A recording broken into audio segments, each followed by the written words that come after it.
We are now in the 76th year of the existence of the United Nations. Let us remind ourselves that we founded the United Nations to maintain international peace and security, and to that end, to take effective collective measures for the prevention and removal of threats to peace, and to bring about by peaceful means and in conformity with the principles of justice and international law, adjustments or settlements of international disputes or situations. Yesterday, a rare window of opportunity opened up for dialogue. As we convene here in the General Assembly, negotiators from both sides are holding talks in Belarus. This offers a ray of hope. We pray that these talks will calm down tempers and pave way to peace. Excellencies, dear colleagues, the General Assembly, with its 193 member states, represents the collective conscience of humanity. The strength of this assembly is rooted in its moral authority. Let us demonstrate that moral courage and use today's debate not to whip up rhetoric, not to whip up war rhetoric, but to give peace a chance. Let us ignite the fire of love, humanity, compassion, and hope. Guns are better off when knotted. Let peace prevail. I thank you.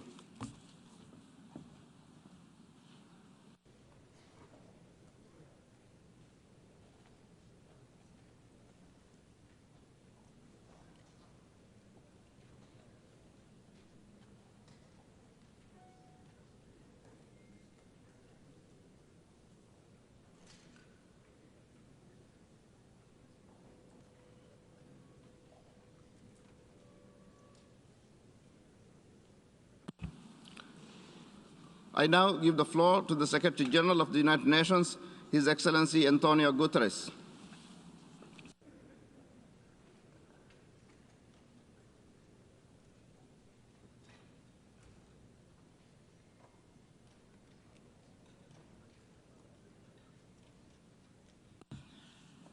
Mr. President of the General Assembly, Excellencies, the fighting in Ukraine must stop. It's raging across the country from air, land, and sea. It must stop now. Russian missile and air bombardments have been pounding Ukrainian cities day and night. The capital, Kyiv, is encircled from all sides. In the face of the continuing attacks, Kyiv's 3 million residents are being forced to seek safety in their homes, improvised bomb shelters, and the city's subways. The Ukrainian government has distributed a meaningful number of arms to the population with the stated objective to participate in the defense of the country. According to UNHCR, 500,000 Ukrainians have fled across the country's borders. Although Russian strikes are reportedly largely targeting Ukrainian military facilities, we have credible accounts of residential buildings, critical civilian infrastructure, and other non-military targets sustaining heavy damage. This escalating violence, which is resulting in civilian deaths, including children, is totally unacceptable. Enough is enough. Soldiers need to move back to their barracks, and leaders need to move to peace. Civilians must be protected. International humanitarian and human rights law must be upheld. The sovereignty, independence, and territorial integrity of Ukraine within its internationally recognized borders must be respected in line with General Assembly resolutions. Mr. President, we are facing a tragedy for Ukraine, but also a major regional crisis with potentially disastrous implications for us all. Yesterday, Russian nuclear forces were put on high alert. This is a chilling development. The mere idea of a nuclear conflict is simply inconceivable. Nothing can justify the use of nuclear weapons. Mr. President, we face what could easily become Europe's worst humanitarian and refugee crisis in decades, with the numbers of refugees and internally displaced multiplying by the minute. I am grateful for the compassion, generosity and solidarity of Ukraine's neighbors who are taking in those seeking safety. It is important that this solidarity is extended without any discrimination based on race, religion, or ethnicity. The neighboring countries will need all our support in the days and weeks to come. The United Nations will continue to assist with these efforts. Mr. President, on Saturday, I spoke with President Zelensky and assured him that the United Nations would not abandon the Ukrainian people and conveyed our determination to enhance humanitarian assistance. Even before the events of the past week, the UN was providing some 3 million people on both sides of the contact line with humanitarian assistance. The United Nations is now working 24/7 to access humanitarian needs and scale up the delivery of life-saving support to many more people desperate for protection and shelter, particularly women and children, elderly people, and those with disabilities. We are fully committed to staying and delivering for everyone affected by this deadly conflict across the country. Some of our personnel are expanding existing programs, and others are preparing new operations to get help to those who need it fast. I want to highlight 3 concrete actions. First, I've allocated $20 million from the Central Emergency Response Fund to support emergency operations along the contact line in the eastern oblasts of Donetsk and Luhansk and in other parts of the country. These will allow us to help more vulnerable people get the basics, shelter, food, water, and health care as soon as possible. Second, I've appointed Amin Awad as the UN Crisis Coordinator for Ukraine. He will liaise with the government and with all relevant actors on the ground, supported by the resident and humanitarian coordinator and the UN country team. At the same time, we are bringing together partners in and outside the country and surging personnel into the country. Third, tomorrow we will launch 2 coordinated emergency appeals for Ukraine and the region. One that addresses escalating humanitarian needs inside the country, including rising internal displacement, and another that responds to the needs of people crossing international borders to seek refuge in countries neighboring Ukraine. As we ramp up our efforts, it is essential that the safety and security of UN and associated personnel in Ukraine are protected in accordance with international law, and that humanitarian access to vulnerable people and communities is guaranteed. I call on all sides to uphold their obligations to allow freedom of movement of humanitarian personnel and to facilitate safe, rapid, and unimpeded passage of humanitarian relief. I also urge the international community to mobilize in support of our funding appeals to address the needs of all those displaced by this crisis, as well as other vulnerable groups whose numbers will only grow as the fighting escalates. Mr. President, humanitarian aid is vital, but it is not a solution. It is simply treating the worst impacts of the conflict. The only true solution is peace. The attack on Ukraine challenges international law and the multilateral system rooted in the UN Charter. Some of the possible consequences of a worsening conflict are terrifying to contemplate. Regional tensions are rising. The latest security measures underline the high stakes for all. The economic repercussions of the crisis will have widespread impact, and I count on every member state to live up to the principles of the Charter. Mr. President, the guns are talking now, but the path of dialogue must always remain open. It's never too late to engage in good faith negotiations and to address all issues peacefully. I hope that the direct talks now taking place between Ukrainian and Russian delegations will produce not only an immediate halt to the fighting, but also a path towards a diplomatic solution. I welcome and encourage all peaceful efforts to end the bloodshed and halt this conflict. I thank the countries who have offered to host and facilitate negotiations. The United Nations is ready to support such efforts. Mr. President, war is not the answer. It is death, human suffering, senseless destruction, and an immense senseless destruction and an immense distraction from the real challenges facing humanity. The climate crisis and biodiversity loss, vitally needed socio-economic recovery from the pandemic, healing the divides of race and gender, and so many other pressing 21st century challenges. Humanity cannot afford to be locked in a mindset that dredges up the worst of past centuries. We need to look forward as United Nations to overcome the scourge of war. We need to focus on solving problems, not making them worse. In cities around the world, people are taking to the streets and demanding an end to war. People in Ukraine want and need peace. And I believe people in the Russian Federation do too. We need peace now. Thank you.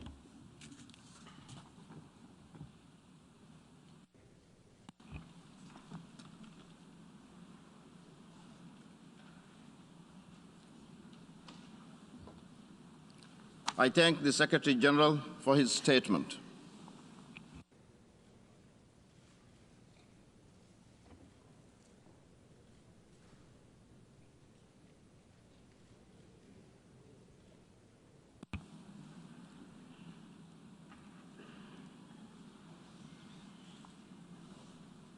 I now give the floor to the distinguished representative of Ukraine.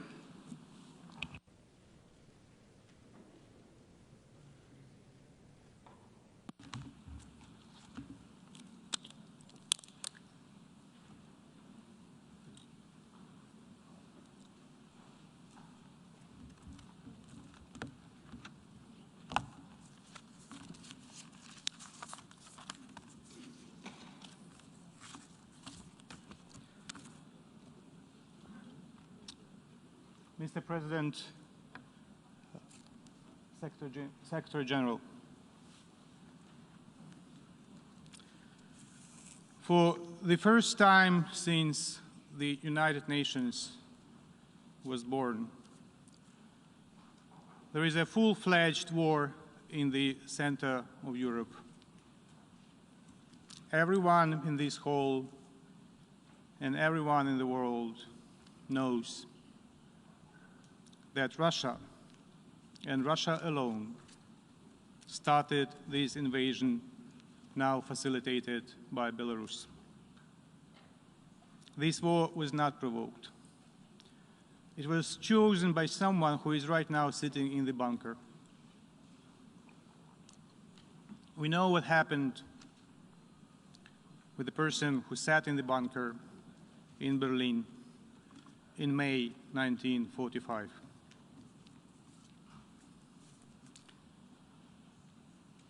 Before I continue with my formal statement,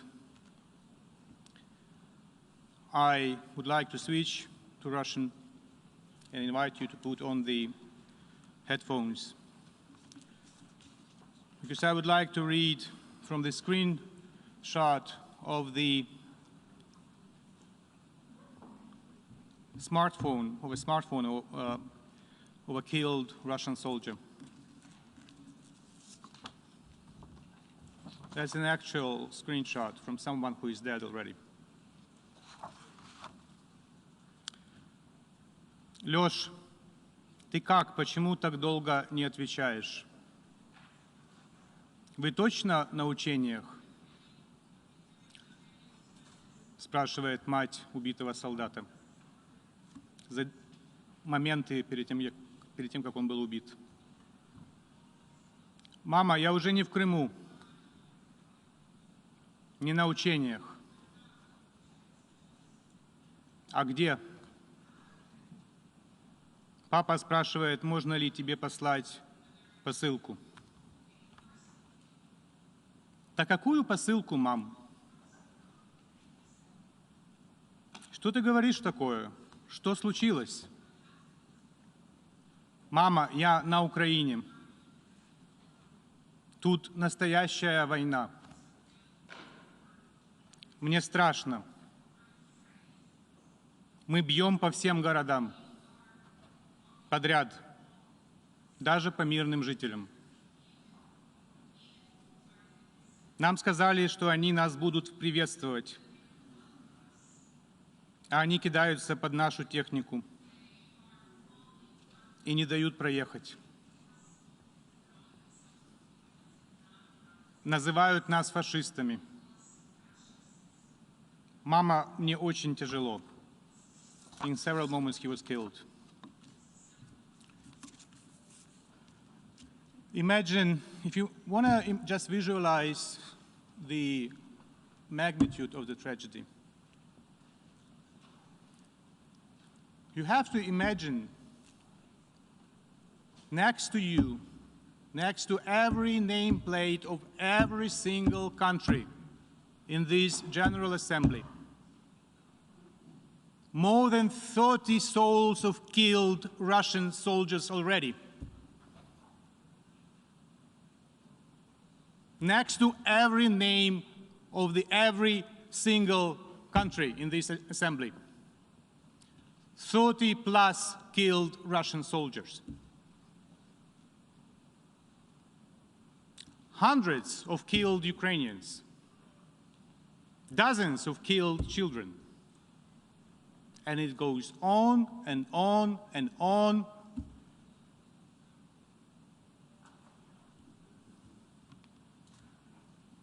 So just imagine those killed people next to you when you will listen to my formal statement.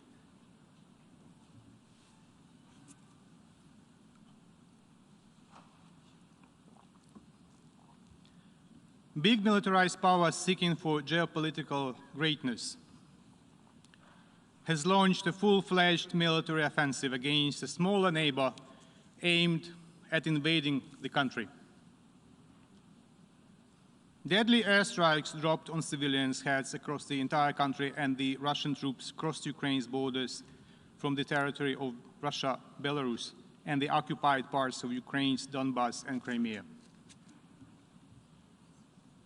Does it remind you of something, doesn't it?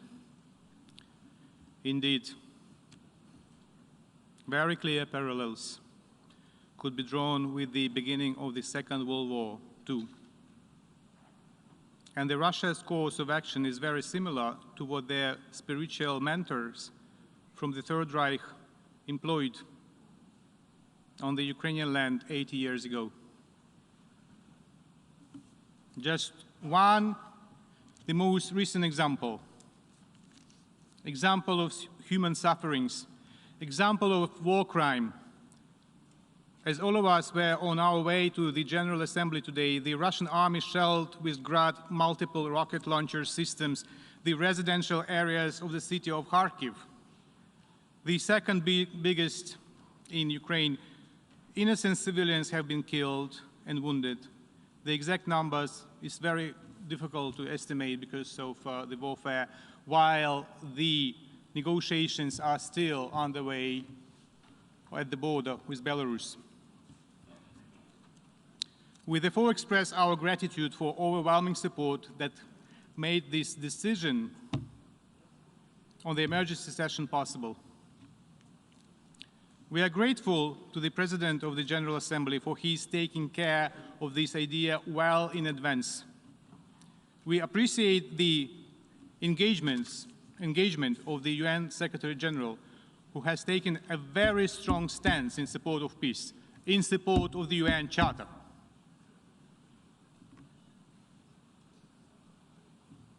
We have been prompted to call for an emergency special session as the level of the threat to the global security has been equated to that of the Second World War, or even higher, following Putin's order to put and alert Russian nuclear forces. What a madness. If he wants to kill himself, he doesn't need to use nuclear arsenal. He has to do what the guy in Berlin did in a bunker in May 1945. The Security Council addressed the issue of the Russian war against Ukraine, and the decision was not adopted due to the obvious reason. The country attempting to occupy Ukraine since 2014 has occupied the seat of the Council permanent member since 1991. Therefore, we do not accept the Russian logic that the Security Council was unable to act due to one-sided and unbalanced approach. The only guilty party is the Russian Federation.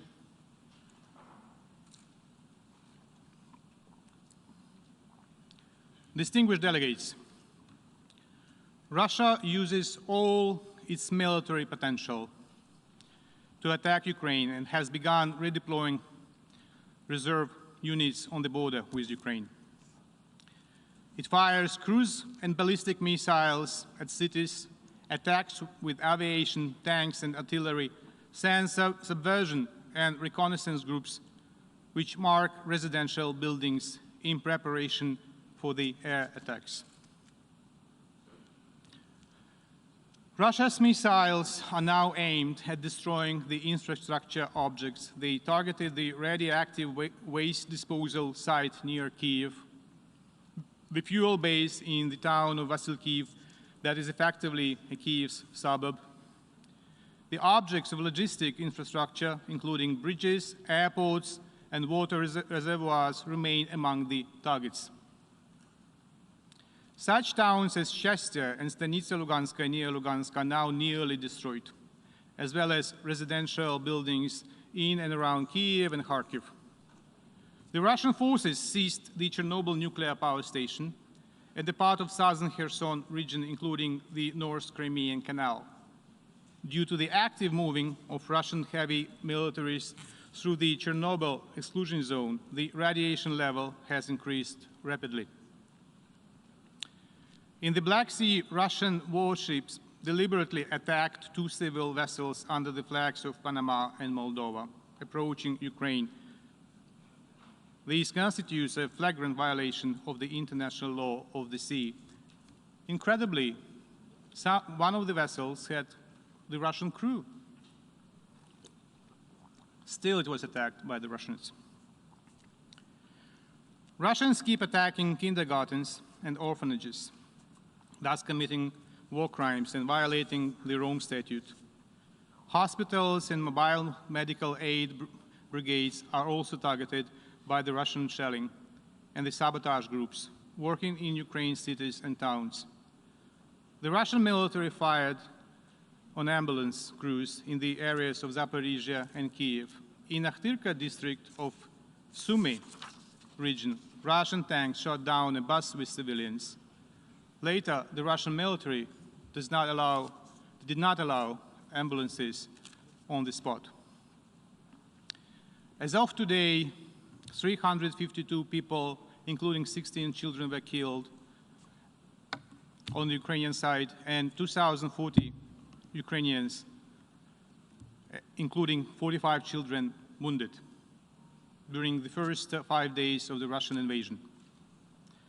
And this number is growing non-stop. I have already told about the morning shellings in Kharkiv, and we cannot really estimate at this moment how many were killed. In response, Ukraine has activated its right for self-defense according to the Article 51 of the UN Charter. The Russian troops are suffering losses: aircrafts, helicopters, tanks, trucks, personnel. The aggressor forces have already lost more than 5,000 in manpower during the first days of aggression. Excellencies, the General Assembly should be vocal in demanding from the Russian Federation to stop its offensive against Ukraine. In recognizing Russian actions as an act of aggression against a sovereign and independent state, in demanding from Russia to immediately, completely, and unconditionally withdraw its forces from the territory of Ukraine within its internationally recognized borders, in demanding from the Russian Federation to reverse the decision related to the status of certain areas of Donetsk and Lugansk regions of Ukraine, in demanding full compliance with the provisions of international humanitarian law. The General Assembly should also be clear with regard to the treacherous role of Belarus and its involvement in aggression of the Russian Federation against Ukraine. Distinguished members of the General Assembly, what is happening now in Ukraine has already had the security and humanitarian implications for all of you. Immediately for Europe, a bit later for the rest, including in terms of food security, energy security, financial markets, collapse of the economies. Last September, my president said, while delivering his statement at the high-level segment of the 76th session of the General Assembly, and I quote, "I understand that criticism of the UN is often heard, but we criticize ourselves," end of quote. If we fail to respond now, we will face much more than criticism. We will face oblivion. It must not happen. Now it is time to act, time to help Ukraine, that is paying now the ultimate price for freedom and security of itself and of the world. If Ukraine does not survive, international peace will not survive. If Ukraine does not survive, the United Nations will not survive. Have no illusions.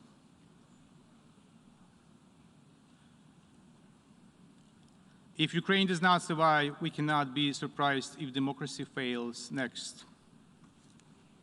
Now we can save Ukraine, save the United Nations, save democracy,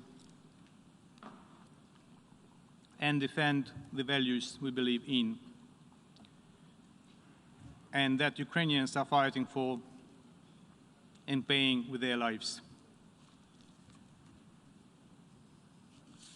The Russian delegate will speak shortly. Putin has done everything to delegitimize the Russian presence in the United Nations. But I wonder if the Russian presence in the United Nations has ever been legitimate.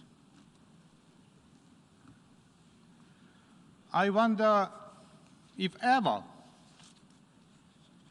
this assembly voted in accordance with paragraph 2 of Article 4 on admission of the Russian Federation to the United Nations, either in December 1991 or in January 1992, or wherever thereafter. I want to ask the delegates whose countries voted for admission of the Russian delegation to the United Nations to raise their hand, to confirm that Russia was admitted to the United Nations according to the Charter. Please, gentlemen, ladies and gentlemen, please raise your hand if your country voted in the formal session of the General Assembly in reply to the letter by President Yeltsin dated December 24, 1991, when he told the United Nations that Russia would like to be a continuator state of the demised Soviet Union. Anyone? Shall I put my glasses if my vision fails me and I don't see any hand raised? Any country? Anyone voted for Russian membership? I leave you with that and think about it when you listen to the Russian delegate.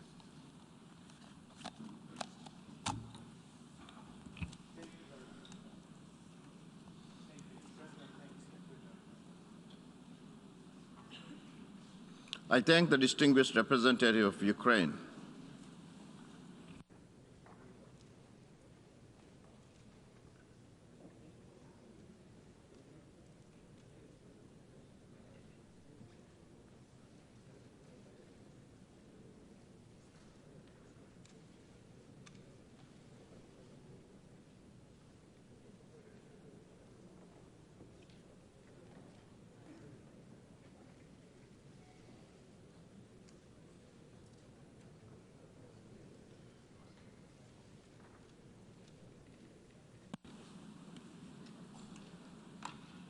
I now give the floor to the distinguished representative of the Russian Federation.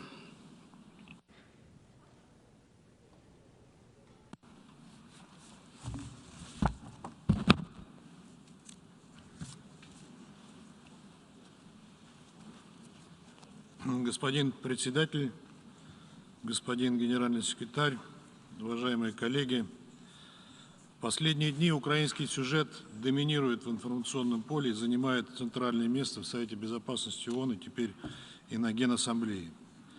При этом действия России перевираются и передергиваются, обрастают огромным количеством самых невероятных небылиц и фейков с задействованием СМИ и соцсетей. Поэтому я хочу сегодня подробно остановиться на причинах возникшей кризисной ситуации и ее возможных последствиях. Хотел бы подчеркнуть, что корень сегодняшнего кризиса вокруг Украины в действиях самой Украины, занимавшейся многолетним саботажем своих прямых обязательств по Минскому комплексу мер. Еще недавно, совсем недавно, существовала надежда на то, что в Киеве одумаются и все-таки выполнят то, под чем подписались в 2015 году. Для этого прежде всего был нужен прямой диалог с Донецком и Луганском. Однако очередное подтверждение высшим руководством страны неготовности Украины к такому диалогу, к шагам по предоставлению Донбассу особого статуса, предусмотренного Минскими соглашениями, причем активно поддержанные западными покровителями Киева, окончательно убедило нас в том, что мы просто не имеем права заставлять жителей Донбасса страдать и дальше. Поскольку украинские провокации против донбассцев в феврале не только не прекратились, но и интенсифицировались, руководство ЛНР и ДНР обратилось к нам с просьбой оказать военную поддержку в соответствии с двусторонними договорами о сотрудничестве, заключенными одновременно с их признанием, что стало логичным шагом, являющимся следствием непрекращающихся агрессивных действий украинского режима. Украинская власть, которую в последнее время активно вооружали и подзуживали ряд государств, пребывала в заблуждении о том, что с благословения западных кураторов они могут добиться военного решения проблемы Донбасса. Иначе сложно объяснить существующую существенную интенсификацию обстрелов и диверсионных актов на территории республик, о которых я упомянул. Дончане и луганчане по-прежнему были вынуждены укрываться в подвалах. Продолжился наплыв беженцев в Россию. Характер провокаций вооруженных сил Украины не изменился. Однако наши западные коллеги этого замечать не хотели, повторяя украинские басни о том, что дончане обстреливают себя чуть ли не сами. В целом, возрастающие страдания жителей Донбасса западные страны последовательно игнорируют. За неделю обсуждения этой темы в Совете Безопасности Генеральной Ассамблеи у них не нашлось слов сочувствия и сострадания для дончан и луганчан. Такое впечатление, что этих 4 миллионов человек для них словно не существует. В итоге, перед лицом не снижающихся угроз жителям ДНР и ЛНР, а также ввиду отсутствия перспектив решения проблемы Донбасса в рамках Минских соглашений, президент России Путин принял решение о проведении специальной военной операции на Донбассе. Оккупация Украины в наши планы не входит. Цель этой спецоперации – защита людей, которые на протяжении 8 лет подвергаются издевательствам и геноциду со стороны киевского режима. Для этого необходимо осуществить демилитаризацию и денацификацию Украины. Мы также будем стремиться предать суду тех, кто совершил многочисленные и кровавые преступления против мирных жителей, в том числе граждан Российской Федерации. Это решение было принято в соответствии со статьей 51 Устава ООН с санкцией Совета Федерации Российской Федерации и во исполнение соглашения о дружбе и взаимопонимании с ДНР и ЛНР. Я хотел бы также напомнить о том, что принцип суверенитета и территориальной целостности государств, в нарушении которого применительно к Украине нас сегодня обвиняют, согласно Декларации о принципах международного права, касающихся дружественных связей между народами, принятой в 1970 году, должен неукоснительно соблюдаться в отношении государств, цитирую, соблюдающих в своих практических действиях принцип равноправия и самоопределения народов и вследствие этого имеющего правительство, представляющий без различия расы, вероисповедания или цвета кожи весь народ, проживающий на данной территории». Конец цитаты. Сегодняшнее правительство Украины таковым не является. Кроме того, в ходе специальной военной операции Россия осуществляет право на самооборону от режима, стремившегося к восстановлению доступа к ядерному оружию. Президент Украины прямо заявил об этом 18 февраля в ходе Мюнхенской конференции, и это его утверждение, напомню, было встречено аплодисментами участников конференции. При этом Украина ищет место в НАТО, где действует глава 5, и имеет территориальные претензии к России. Так что, задействовав статью 51 Устава ООН, Россия не только защищает себя от националистической угрозы, но и восстанавливает действия целей и принципов Устава ООН на территории Донбасса и Украины, обеспечивает выполнение главной задачи Всемирной организации предотвращения новой мировой войны. К сожалению, вынуждены отметить крайне негативную роль, которую сыграли во всем этом западные коллеги во главе с США. Вместо того, чтобы заставить Киев выполнить свои обязательства, они лишь открыто подзуживали Украину, повторяя лишенную какого-либо смысла мантру о том, что свои обязательства по Минским соглашениям не выполняет Россия, которая, как мы неоднократно подчеркивали, даже не является их стороной. Более того, наши западные коллеги беззастенчиво накачивали эту страну вооружениями, направляли туда инструкторов, фактически подталкивая украинцев, стянувших к линии соприкосновения 120-тысячный воинский контингент, к вооруженным провокациям против Донбасса. Уважаемые коллеги, обсуждая сегодняшнюю тему, нельзя упускать из вида более широкий контекст, который вызвал текущий кризис на Украине. Еще в 2008 году президент Путин на саммите России и НАТО в Бухаресте предупреждал о том, чтобы члены Североатлантического альянса подумали трижды, прежде чем записать с гордостью, что Украина и Грузия будут в НАТО. Ему, президенту Путину, это преподносили как какой-то величайший компромисс, который удался Германии и Франции, которые заменили американское предложение о том, чтобы сразу объявить о предоставлении Украине и Грузии планы действий для членства. Потом была авантюра одобренного НАТО президента Саакашвили, ободренного НАТО президента Саакашвили в Грузии, в которой, вопреки фактам, обвинили Россию. В 2014 году произошел кровавый и антиконституционный переворот в Киеве, в результате которого к власти пришли националисты и радикалы, взявшие курс на построение вместо Украины антироссии и наступление ее в НАТО. К этой теме я еще вернусь. Для нас вступление Украины в НАТО – красная линия, прежде всего из военно-стратегических соображений. Размещение в этой стране инфраструктуры НАТО вынудило бы нас предпринять такие ответные меры, которые поставили бы Россию и НАТО на грань конфликта. Поэтому в декабре 2021 года мы предложили США и НАТО заключить договоры, дающие России гарантии безопасности. Однако наша протянутая рука американцами и натовцами была высокомерно отвергнута. Нам предложили обсудить важные, но второстепенные вопросы, не снимающие нашей озабоченности. Кроме того, нам отказались ответить на вопрос о том, как декларируемая в документах ОБСЕ свобода выбора альянсов сочетается с принципами неделимости безопасности. Уважаемые коллеги, наверняка у многих из вас возникает вопрос, что же делать сейчас и какова может быть роль ООН в урегулировании украинского кризиса. Убеждены, что ООН может и должна сыграть свою роль, помочь сблизить позиции различных игроков, устранить причины для конфронтации. Ключевую роль здесь, согласно уставу, должен сыграть Совет Безопасности ООН. Однако попыток спокойно обсудить этот сюжет наши партнеры даже не предпринимают. Именно поэтому Российская Федерация 25 февраля проголосовала против антироссийского и антиукраинского проекта резолюции Совета Безопасности. Почему антироссийского, думаю, объяснять не надо, достаточно хотя бы на него взглянуть.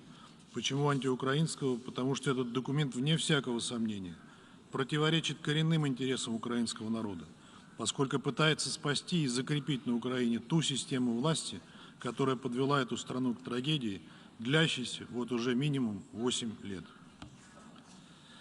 Главная причина нашего негативного голосования – это не то, что было в проекте, а то, чего там не было. Если бы его авторы попытались придать ему хотя бы отдаленно напоминающий сбалансированному документу вид, они не оставили бы за скобками вопросы, о которых нельзя забывать в контексте украинской проблемы. В частности, за скобками осталось то, как пришедшая к власти в результате неконституционного госпереворота в Киеве в феврале 2014 года майданная хунта развязала войну против жителей востока страны, обстреливая мирные кварталы из пушек и систем залпового огня и сбрасывая на дончан и луганчан бомбы.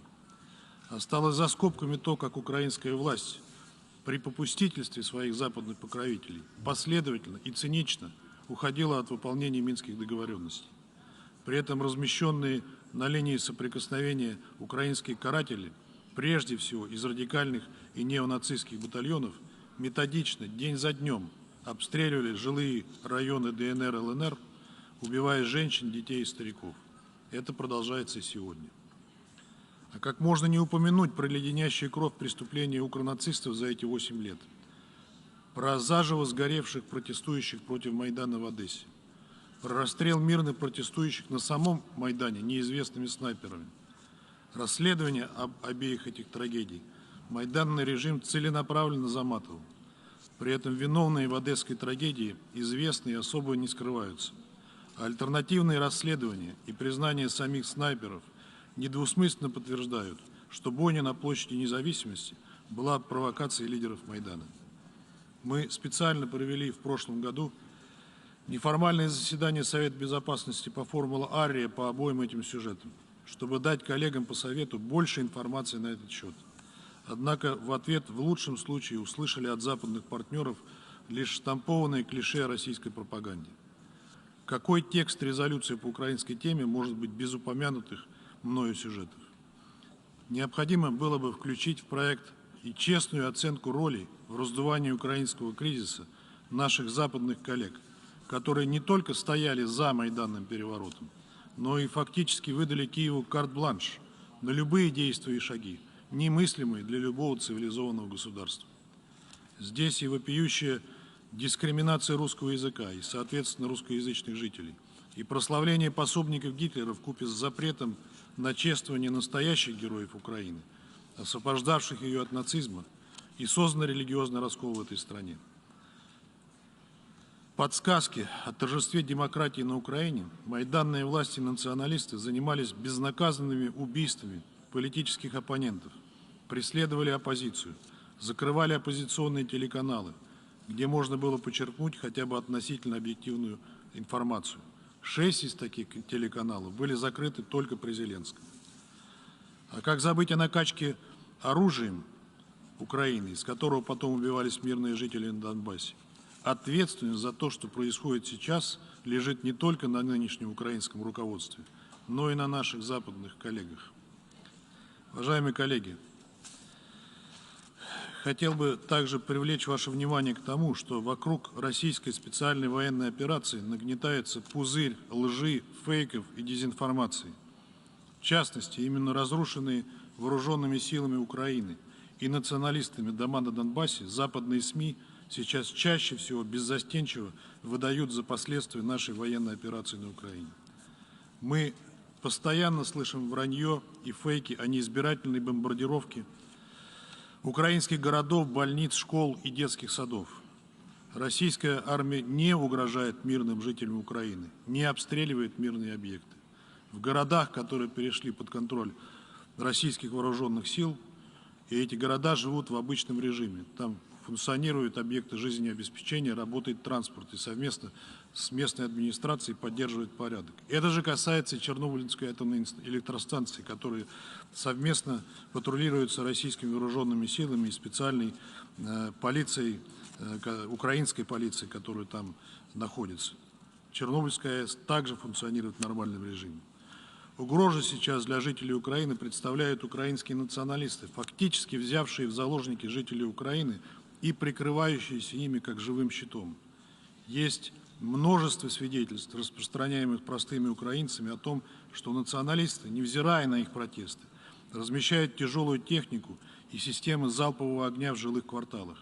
Это вопиющее нарушение международного гуманитарного права, которое должно получить должное осуждение. По сути, это та же тактика, которую применяют террористы ИГИЛ. Вся ответственность за возможные последствия лежит на майданном режиме. Жителям Украины угрожает также бесконтрольная раздача радикалами и властью всем желающим, включая специально выпущенным из тюрем преступникам, оружие, которое уже стреляет в руках грабителей и мародеров. В соцсетях достаточно подтверждению и этому от жителей Киева и других городов. Это демонстрирует бездумное отношение украинской власти к своим женщинам. Мы получили только что письмо от Украинской правозащитной общественной организации Институт правовой политики и социальной защиты имени Ирины Бережной, которая на протяжении 8 лет информирует международные структуры о том, как зарождался и прочно укрепился неонацизм на Украине и как он поддерживался и поддерживается на государственном уровне. Краткая цитата. Сегодня апогей беспредела неонацистов в Украине. По распоряжению власти из тюрем выпустили осужденных, совершивших тяжкие преступления, убийства, грабежи, насилие. Только в Киеве всем желающим, без каких-либо документов, раздали 25 тысяч автоматов. Начались убийства, грабежи, мародерство. Так называемые представители территориальной обороны Киева вчера цинично расстреляли машину семьи Кудрина с 3 детьми. Родители и одна девочка скончались сразу. Двое детей в больнице в тяжелом состоянии. Бывший исполняющий обязанности президента после неконституционного перехода власти в феврале 2014 года Турчинов призвал всех неравнодушных граждан резать русню, то есть убивать русских по всей территории страны. Это при том, что последняя перепись на Украине 2019 года установила, что в Украине проживает 16, практически 17% русских, на самом деле гораздо больше. Сейчас против России в соцсетях развязана информационная война, поскольку свидетельств разрушений гражданской инфраструктуры российскими военными нет, за таковые выдаются украинские удары и ошибочные попадания, а также кадры и видеоролики из Донбасса, фиксирующие как раз преступления украинских националистов. Кроме того, в соцсетях размещены целые обучающие пособия о том, как снять фейки, порочащие нашу военную операцию. Всего по украинским соцсетям гуляет сегодня 1,2 миллиона подобных фейков. И то, что сегодня зачитывал украинский паспред о переписке матери со своим сыном военнослужащим, родилось также из недр тех же самых соцсетей. Об этом достоверно известно. Мы вчера также не поддержали проект решения о том, чтобы этот сюжет из Совета Безопасности попал на сегодняшнюю сессию Генеральной Ассамблеи. При этом мы руководствовались тем, что подобный маневр, по сути, предлагает нам расписаться в том, что Совет Безопасности не способен реализовать свою основную ответственность по поддержанию международного мира и безопасности. При этом не было даже намека на попытку найти конструктивное решение в Совете. Попытка обойти позицию России, проигнорировать ее, противоречит самой основе Устава ООН. Надо не продавливать подобные схемы, а пытаться искать точки соприкосновения, как бы этого ни пытались избежать наши западные партнеры. В том числе, когда они проигнорировали наши легитимные озабоченности в связи с политикой НАТО и нарушением западными странами базовых принципов ОБСЕ о неделимости безопасности. В заключение, господин председатель, я хочу сказать, что Россия не начинала военные действия. Эти военные действия начала Украина против собственных жителей Донбасса и против всех несогласных с военной властью. Россия эту войну завершает. Благодарю вас.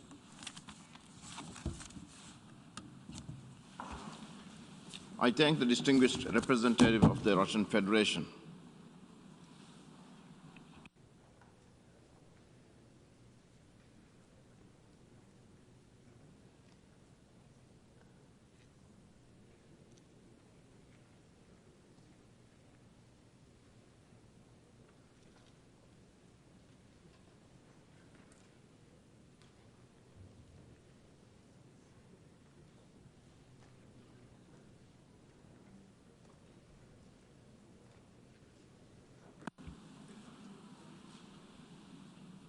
I now give the floor to the distinguished representative of the European Union.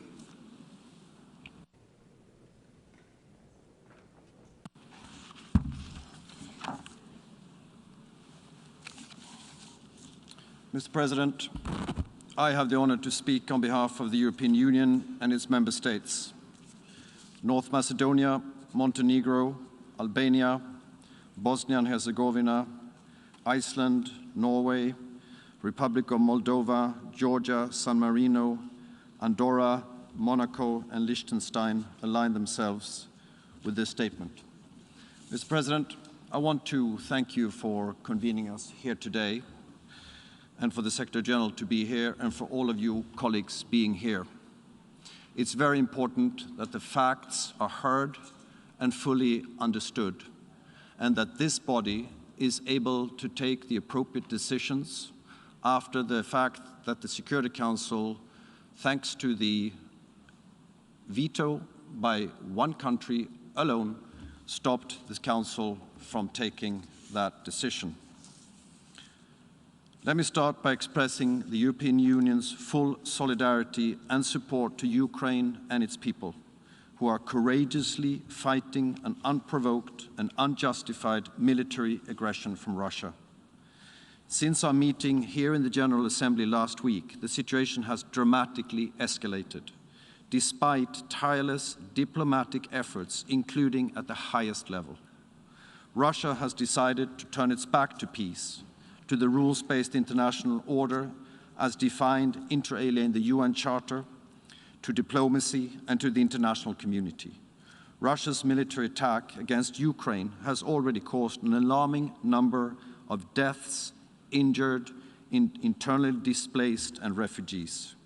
We condemn in the strongest possible terms the unprovoked invasion of Ukraine by armed forces of the Russian Federation in violation of Ukraine's independence, sovereignty, and territorial integrity.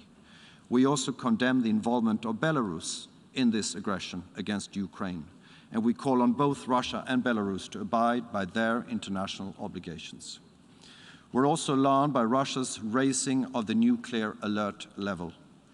We call on Russia to de-escalate and to immediately return to the previous alert level of its nuclear arsenal, and to avoid any actions that could risk the safety or security of the nuclear power plants in Ukraine, a non-nuclear weapon state under the Nuclear Non-Proliferation Treaty.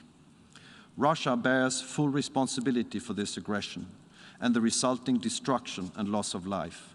We demand from Russia to cease its military operations immediately and unconditionally, and to withdraw all forces and military equipment from the entire territory of Ukraine within its internationally recognized borders. We further call on Russia to engage in earnest in dialogue with a view to a political and diplomatic solution. Russia's actions grossly violate international law and are in clear breach of the UN Charter and the OSCE Helsinki Final Act, as well as Russia's specific commitments to respect Ukraine's sovereignty and territorial integrity under the Budapest Memorandum of 1994. This is arguably the biggest aggression in Europe since the end of the Second World War. It follows similar Russian aggression against its neighbors in 2008 and 2014. We underscore our firm support for the sovereignty and territorial integrity of Georgia and of the Republic of Moldova, and we are closely monitoring the situation in the region. This Assembly has a responsibility immediately and effectively to acknowledge and address Russia's actions. Failing to do so will erode trust to the rules-based global order with the UN at its core and the UN Charter itself. It would send the wrong message to perpetrators of such aggression and aggravate similar risks to other UN member states in the region and beyond. We stand firmly by Ukraine and its people. We deplore the loss of life and human suffering. This is a dire humanitarian catastrophe, and humanitarian needs are rapidly increasing.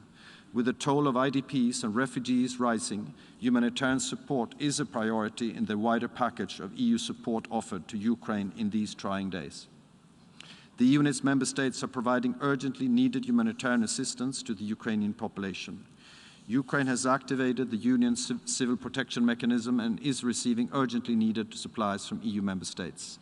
In addition, the Republic of Moldova, to which more than 60,000 Ukrainians have fled, has requested and received EU humanitarian support in dealing with the human catastrophe caused deliberately by the Russian Federation's invasion of Ukraine. We call on Russia and Russia-backed armed formations to respect international law, including international humanitarian law. Civilians and civilian infrastructures must be protected and humanitarian access should be secured. We call on Russia and Russia-backed armed formations to allow safe and unhindered humanitarian access and stop their disinformation campaign and cyber attacks. We strongly condemn the involvement of Belarus in this aggression against Ukraine and call on it to immediately stop action and to abide by its international obligations. We recall our unwavering support for the independence, sovereignty, and territorial integrity of Ukraine within its internationally recognized borders, and we call on all UN members not to recognize the two self-proclaimed separatist entities. The EU has reacted swiftly and decisively to Russia's recognition of Ukraine's self-proclaimed separatist entities and the invasion of Ukraine. By adopting restrictive measures, we intend to take such measures against Belarus. Mr. President, let us be clear on this. We firmly believe that the use of force and coercion to change borders has no place in the 21st century. Let us recall that the UN Charter prohibits both the threat and the use of force against the territorial integrity or political independence of any state or in any other manner inconsistent with the purposes of the United Nations. Tensions and conflict should be resolved through dialogue and diplomacy. The EU, together with like-minded partners, have been united in making unprecedented efforts to achieve a diplomatic solution. But Russia has not reciprocated these efforts and instead opted unilaterally for a grave and premeditated escalation. With this one-sided step, Russia is further isolating itself. We are today at a crucial and historical moment. Too many times in the past, the international community has been blind or too slow in front of unfolding tragedies. Entire generations in many places around the world, many of you representing them, have paid and are still paying the price of inaction. We cannot make the same mistake again. We have to take action. After Russia's veto in the Security Council last week, the General Assembly has the responsibility to send a strong and united message on the need for Russia to immediately and unconditionally cease its military operations, withdraw its troops, and opt for genuine dialogue. We call on Russia to avoid, in particular, any action that places the safety and security of Ukraine's nuclear and radioactive waste installations at risk. The people of Ukraine and the whole world are watching us and counting on us, and will judge us on the decisions that we will take here in this special emergency session. And it's our duty and responsibility for all of us to do our utmost to defend the UN Charter and the international order. We therefore hope that this Assembly will massively support the resolution tabled by Ukraine and its partners. The EU and its member states will continue to do their utmost to protect the integrity of the rules-based international system, which is key to our collective security, and we call on all UN member states to do the same. On our side, we will continue to stand by Ukraine, support its democratically elected institutions and representatives and its people, including through additional political, financial, humanitarian, and logistical support. I thank you very much, colleagues. I thank you very much, Mr. President. I thank the distinguished representative of the European Union.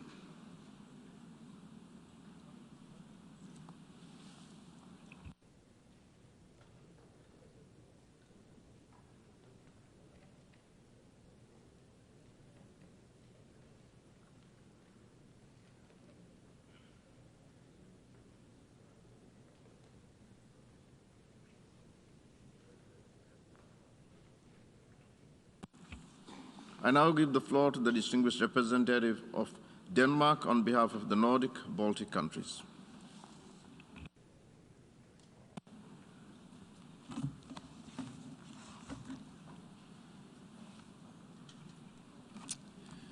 I have the honor to speak on behalf of the 8 Nordic Baltic countries: Estonia, Finland, Iceland, Latvia, Lithuania, Norway, Sweden, and my own country, Denmark. Mr. President, on the night of 24th February, the Russian leadership decided to attack Ukraine. And let me be clear. We condemn in the strongest terms possible the invasion of Ukraine by the Russian Federation. People around the world are watching with horror the tragedy unfolding in Ukraine. A member state of this organization, a member of this community of nations. We are struck with a profound sense of injustice and a profound sympathy with the Ukrainian people who are fighting for their country, their cities, their homes, their families, their lives, their freedom and their future. The Russian leadership's aggression and brutal armed attack is in clear violation of Ukraine's sovereignty and territorial integrity within its international recognized borders. The Russian leadership's actions gravely violate international law and the principles of the UN Charter. They are an attack on this organization, and this cannot stand. Last week, the Russian leadership decided it will erase Ukraine's right to determine its own future. This cannot stand. Mr. President, Russia counted on the world to remain silent, but we are acting. And on this day, and until peace prevails and every Ukrainian can safely return to their homes, we stand with Ukraine. The devastating consequences of this aggression, not only for Europe but globally, cannot be overstated. Russian aggression against Ukraine will have global and long-term negative consequences, challenging the rules-based international order if we let it go unanswered. In the time ahead, we fear increased suffering, with potentially large number of casualties and extensive destruction of civilian infrastructure. We see fighting unfolding in and around urban areas, and we are deeply concerned about the long-term cumulative and protracted harm to the civilian population. Mr. President, we will continue to look at every single instrument in our toolbox as a matter of urgency. Sanctions have already been enacted to cripple Putin's ability to finance his war machine. And likewise, the role of the Lukashenko regime in Belarus in enabling the attack on Ukraine also demands a firm response. Nordic Baltic countries have been delivering financial, humanitarian and military assistance to the people of Ukraine. And many of our partners and friends around the globe have joined us. Every nation must look at how to further support Ukraine. Mr. President, during the days we have watched with horror broadcasted images of families separated, children sheltering in the safety of the Kiev subway system, kindergartens destroyed by Russian ordnances, and the ruins of bombarded residential buildings in the center of the capital of Ukraine. We are outraged by indiscriminate attacks on civilians in this unlawful and immoral war of conquest that serves no purpose and no principle but the naked quest for power and territory. This cannot stand. Russia must respect international humanitarian law and human rights law. Full and unhindered humanitarian access must be guaranteed. Civilians must be protected. We call on Russia to stop this senseless war, and we echo the plea of the Secretary General. We demand an immediate ceasefire, and we urge Russia to withdraw all its forces from Ukraine and return genuinely to the path of dialogue and negotiation. Mr. President, let me be clear. Every civilian death, every war crime will be recorded, and we will ensure that the perpetrators of these heinous crimes are held accountable and brought to justice. History has its eyes on us. Every legal avenue available will be used to hold the aggressor to account. Ukraine has sent a request to the International Court of Justice on Russia's erroneous and absurd allegations of genocide in Ukraine, which the Russian Federation has cynically used as a false pretext for its invasion. The International Criminal Court's prosecutor has also noted that he is monitoring Russia's invasion of Ukraine and has jurisdiction to prosecute war crimes and crimes against humanity. The prosecutor's office may and will exercise its jurisdiction over and investigate any act of genocide, crimes against humanity, or war crime committed within the territory of Ukraine, as Ukraine has accepted the court's jurisdiction. We fully support the ICC's monitoring of the situation. Colleagues, the rules-based international order which governs how states interact with one another, was put in place drawing from the horrible lessons of 2 world wars, promising one another that future generations would be saved from the scourge of war. The attack on Ukraine, the Russian invasion of Ukraine, is a direct assault on the principles and purposes of the UN Charter. This cannot stand. The matter is now in the hands of the General Assembly, where one veto cannot overrule the UN membership, where the power and legitimacy is manifested in numbers. Russia's shameful use of the veto on a matter it bears full responsibility for is completely unacceptable. As a permanent member of the Security Council, Russia has a special responsibility for maintaining peace and security, not to violate the very principles of the UN Charter. The latest meetings of the Council demonstrated the need for reform. It demonstrated who had the firmness and valor to defend the UN Charter. No country can grow and thrive in isolation. Russia knows this. The General Assembly has the power to send a firm message to Putin. And what we say today and how we vote on the resolution presented will make a difference on the ground in Ukraine and to the Ukrainian people. They will be watching us, hoping that the world will come in on the side of the UN Charter and our promise of never again. Colleagues, Russia's unlawful and brutal armed attack on Ukraine will affect and impact everyone. And if we do not join our forces to turn back this tide today, we will be even less equipped to deal with similar crises and crimes in the future, wherever, on whichever continent they occur. Over the last week, we have heard powerful statements from representatives of every continent on this planet, from Africa to Asia, from Europe to the Americas, that Russia's behavior towards a fellow member of the United Nations cannot stand. And we will hear more today.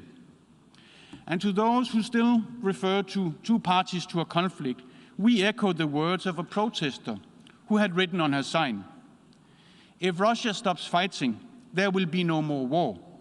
If Ukrainians stop fighting, there will be no more Ukraine." That is the simple reality before us. That is the simple truth. The world will hold Russia and Belarus accountable for their actions. Russia as the main aggressor, Belarus as the enabler. I thank you, Mr. President. I thank the distinguished representative of Denmark.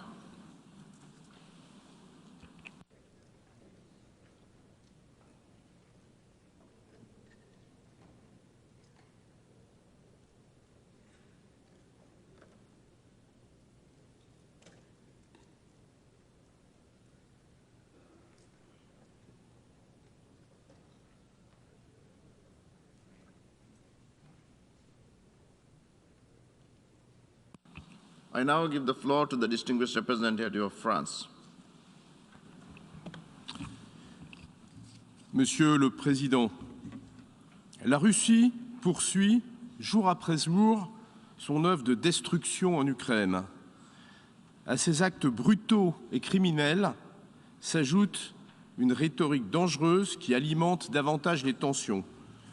La Russie conduit cette agression armée en violation des principes les plus fondamentaux de la Charte des Nations Unies que tous les membres de cette Assemblée sont dans l'obligation de respecter.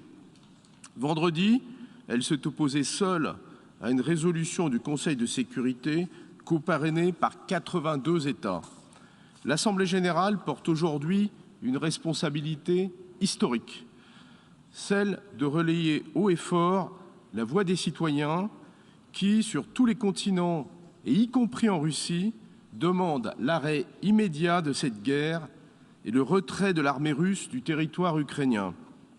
La France soutient les efforts en cours au sein de cette Assemblée pour préparer une résolution demandant à la Russie de mettre un terme à l'agression et de respecter la souveraineté et l'intégrité territoriale de l'Ukraine. Elle appelle tous les États membres de cette Assemblée à voter pour ce texte. Au-delà de l'Ukraine, il s'agit de défendre la charte et la raison d'être des Nations Unies. Soyons clairs, face à l'agression armée contre un peuple, face aux victimes civiles, chaque jour plus nombreuses, face au flot de ceux contraints de tout quitter pour chercher un refuge, nul ne peut détourner le regard. L'abstention n'est pas une option. S'abstenir, c'est consentir à la loi du plus fort. Nous appelons tous les États membres à voter pour la primauté du droit sur la force. Monsieur le Président, la saisine de cette Assemblée en session extraordinaire d'urgence ne signifie pas que le Conseil de sécurité renonce à exercer ses responsabilités. Il se réunira cet après-midi sur la situation humanitaire en Ukraine. La France y portera avec le Mexique un projet de résolution afin de garantir la protection des civils et un accès humanitaire sûr et sans entrave pour répondre aux besoins urgents de la population ukrainienne. La France et ses partenaires de l'Union européenne se tiennent fermement aux côtés du peuple ukrainien. L'Union européenne a déjà annoncé 90 millions d'euros d'aide humanitaire. La France prendra également sa part. Avec ses partenaires, la France est mobilisée pour que la réponse internationale soit à la hauteur de l'agression commise par la Russie. L'Union européenne, dont la France assume la présidence ce semestre, a notamment adopté des mesures visant à bloquer l'accès de la Banque centrale russe à ses réserves.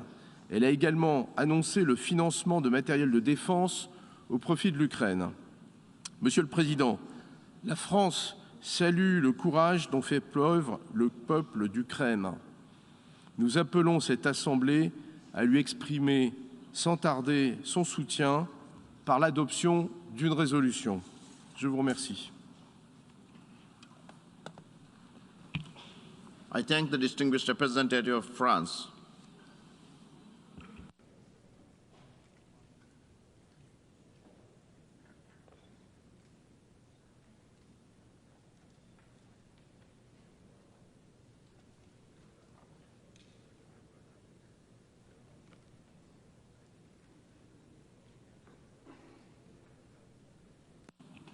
I now give the floor to the distinguished representative of the United Kingdom.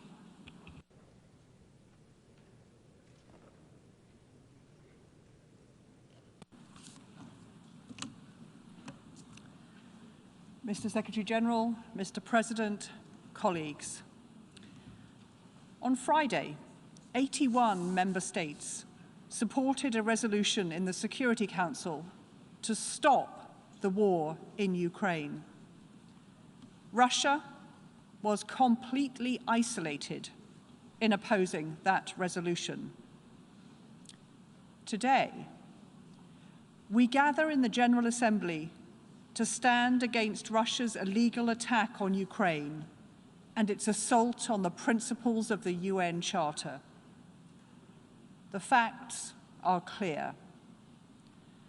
Russia has invaded Ukraine without provocation and without justification.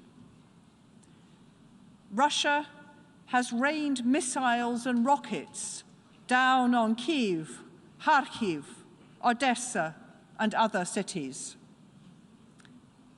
The brave men and women of Ukraine are enduring the barrage and have held their cities from Russian invaders.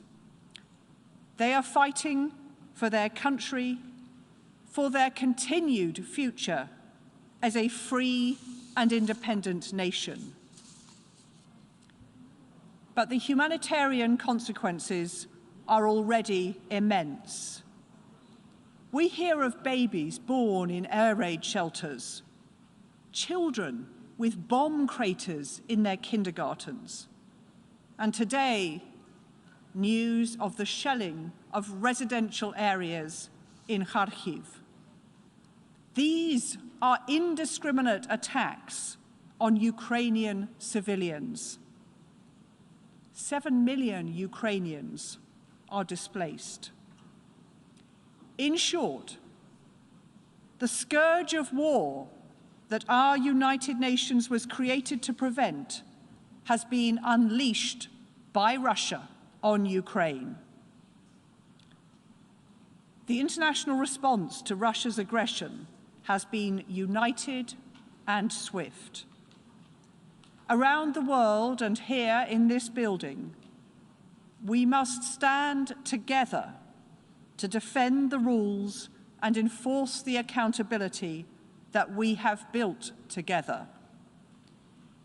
If we do not stand up for them now, then the safety of every nation's borders and independence are at risk.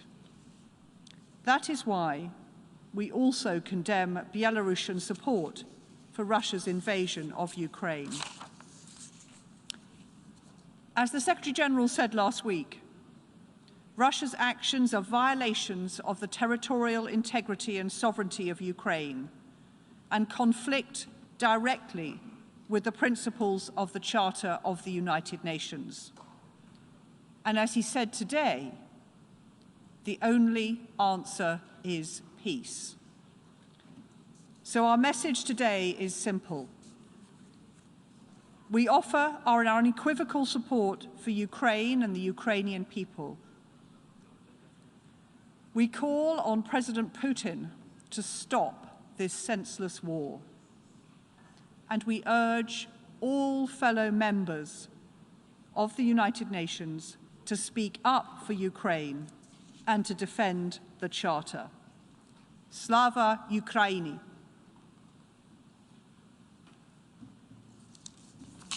I thank the distinguished representative of the United Kingdom.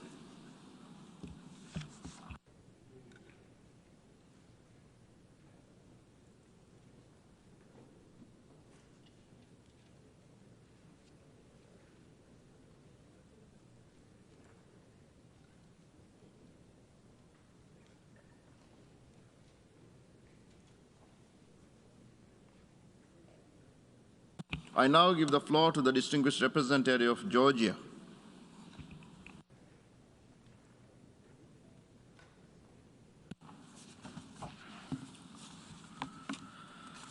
Thank you, Mr. President. My delegation aligns itself with the statement delivered by the representative of the European Union, and in my national capacity, I would like to add the following comment. Excellencies, we have gathered today in an emergency session because the Security Council once again failed us in acting as a guardian of peace and security. So now it is upon us, the General Assembly, where we all have equal rights to vote, to stand up and make it certain that the United Nations delivers on the purpose it was created for. The use of armed force by a UN member against sovereignty, territorial integrity, or political independence of another member state violates Article 2.4 of the UN Charter and constitutes an act of aggression as defined by the Resolution 3314 of this very body, adopted by consensus. What we see in Ukraine is an act of aggression on the part of Russia, and we condemn it. Last week, I spoke from this very rostrum about Russia's pattern of behavior against its neighbors. Russia's full-scale military aggression against my country should have served as a wake-up call for all. But alas, it has not been possible to prevent the similar scenario unfolding a few years later in Ukraine. Not to repeat myself, let me just say that we in Georgia do know what the toll of war is. We do know what it is this disastrous consequences. And that is people, innocent civilians, women and children who pay the highest price. It is devastating not only for those who live through it, but passes down to generations. Let me be clear. Core principles enshrined in the UN Charter, the Helsinki Final Act, the Charter of Paris for New Europe, and the commitments taken under the Budapest Memorandum are non-negotiable nor subject to revision by any country, no matter how large or powerful it may be. Territorial acquisition through use of force or a threat to do so is illegal and impermissible. Georgia calls on the Russian Federation to immediately cease its military activities and withdraw all its forces and armaments from Ukraine. Allow immediate access to all international humanitarian and human rights mechanisms wherever is needed on the entire territory of Ukraine. Reverse the decisions related to the status of integral parts of Ukraine's Donetsk and Luhansk regions and Crimea, and to do so the same with regard to Georgia. Withdraw forces, allow humanitarian access, reverse the status-related decision with regard to the occupied territories. Georgia was among the co-sponsors of the draft Security Council resolution that got vetoed. And we are the co-sponsors of the draft General Assembly resolution that is soon to be considered. This resolution, although it concerns Ukraine, is a watershed moment for all of us. And I would dare say for the future of the rules-based order and our United Nations.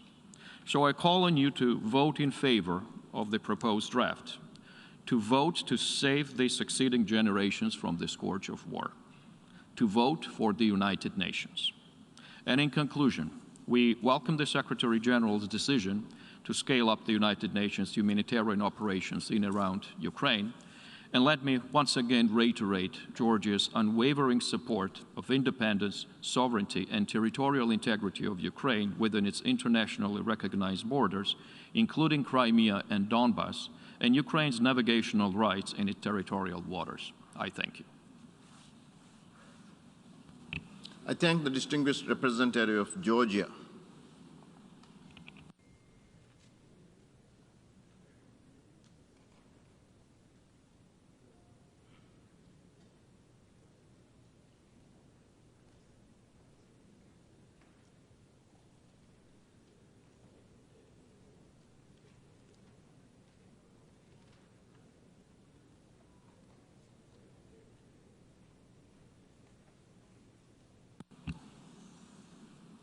And now I give the floor to the distinguished representative of Poland.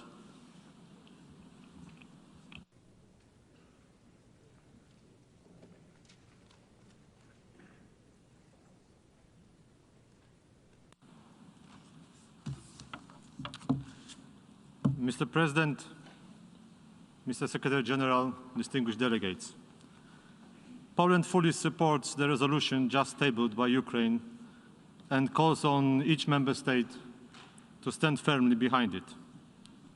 We deeply believe that through this act, we will demonstrate our adherence to the principles enshrined in the UN Charter. Only by upholding those fundamental principles, we can see the truly peaceful and long-term solution to the conflict caused by the Russian aggression in Ukraine. In that sense, the resolution we are about to vote paves the way to a meaningful diplomatic effort to end the atrocities of this war. To achieve peace, Poland, as a current chairmanship in office of the Organization of Security and Cooperation in Europe, called yesterday for the immediate ceasefire in Ukraine to let humanitarian organizations deliver assistance.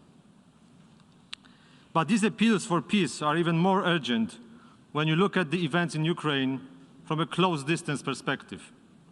Let me tell you how we, Poles, see and respond to the horrors of this war as neighbors and friends of Ukraine. There is no doubt that we are confronted with one of the biggest humanitarian crises in Europe since World War II.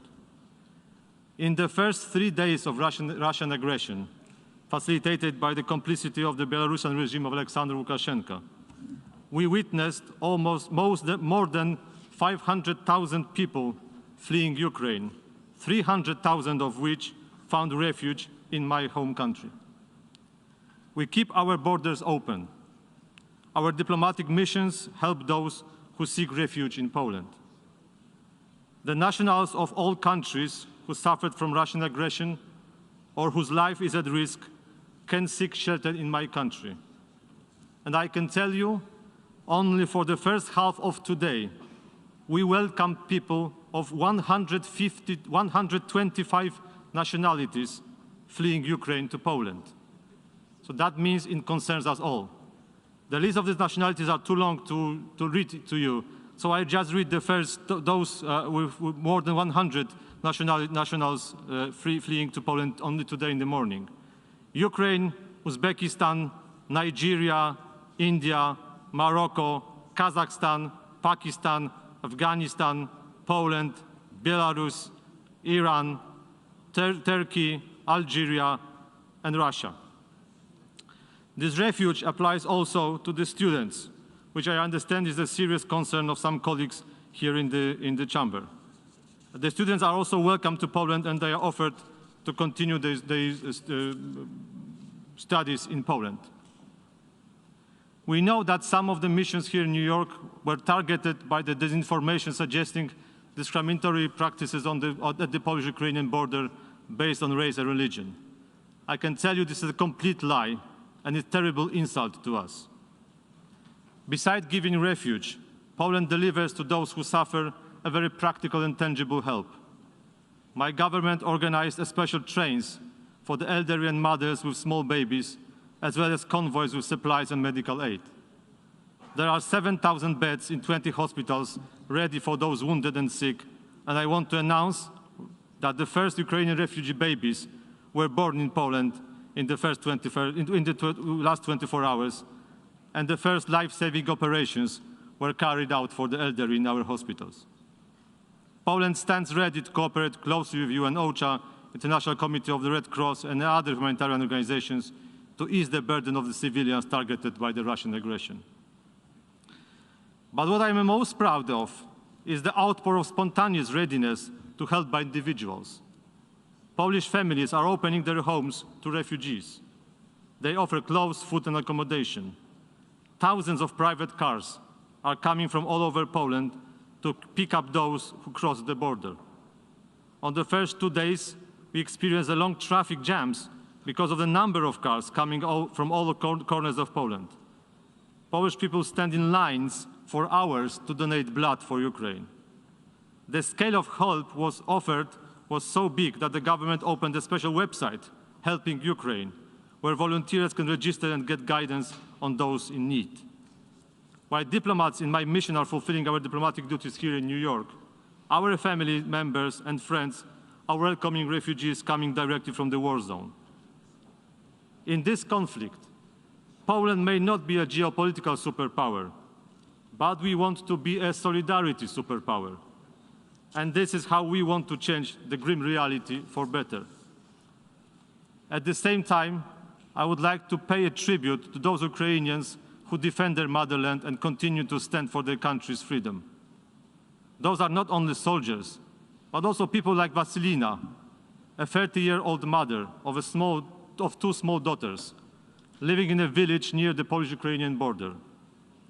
When offered a trip to Poland by my family, she answered, "I cannot leave Ukraine now. This is my country. I have to stay and take care of it." And now she is cooking food for soldiers and refugees at the border. A similar answer was given by our diplomats in Ukraine. We keep our embassies and consulates open, and they keep fulfilling their diplomatic and consular duties. Let me share, you colleagues, the message to you I received today in the morning from our ambassador, Bartosz Cichocki, in Kyiv. I quote, "I am the Polish ambassador to Ukraine. I work in Kyiv, a city the size of Berlin, inhabited by over 4 million people. From Thursday morning, I have to hide from the bombing in my basement several times a day. I wake to exchanges of machine gun fire. Windows are shaking from the missile detonations. I am convinced that right now, when you are deciding in New York, hundreds of thousands of terrified residents of Kharkiv, Dnipro, Zhytomyr, Mariupol, Lviv, and Kiev look at you with hope and faith in the power of international law." End of quote. And I wish to conclude by a reference to the warning expressed by a 19th century Russian novelist, Fyodor Dostoevsky, in his book with a meaningful title, Crime and Punishment. The message of the book is following. When someone, just like Raskolnikov, thinks he is exceptional and free from moral obligations, and therefore feels entitled to committing a crime of murder, in the end, he faces the punishment from the crime itself, because committing a crime is already one's biggest punishment. There is no crime without the punishment. Thank you very much. I thank the distinguished representative of Poland.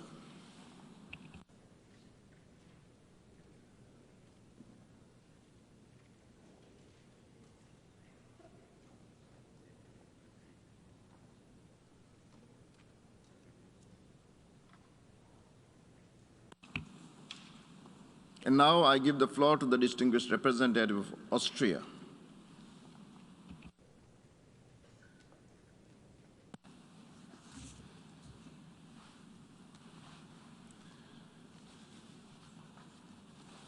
Thank you, Mr. President. And as usual, Austria aligns itself with the statement by the European Union. However, we also want to add our voice in our national capacity, because what is currently being deliberately inflicted upon Ukraine does not allow us to remain silent. Excellencies, colleagues, fellow Ukrainians, let me start by thanking you, Mr. Secretary General, for your clear words this morning and these past days. We are grateful to see that the United Nations is there to help those suffering and in dire need for help. We meet here today to discuss the Russian aggression against Ukraine, to discuss the violation of Article 2.4 of our UN Charter. That we meet here today in this room is a good thing and a bad thing. It's bad because it means, after several days since Russia launched its aggression against the sovereign territory of Ukraine, we are still witnessing military attacks, terrible human suffering, and loss of life. It's also bad because questions of peace and security should be addressed by the Security Council.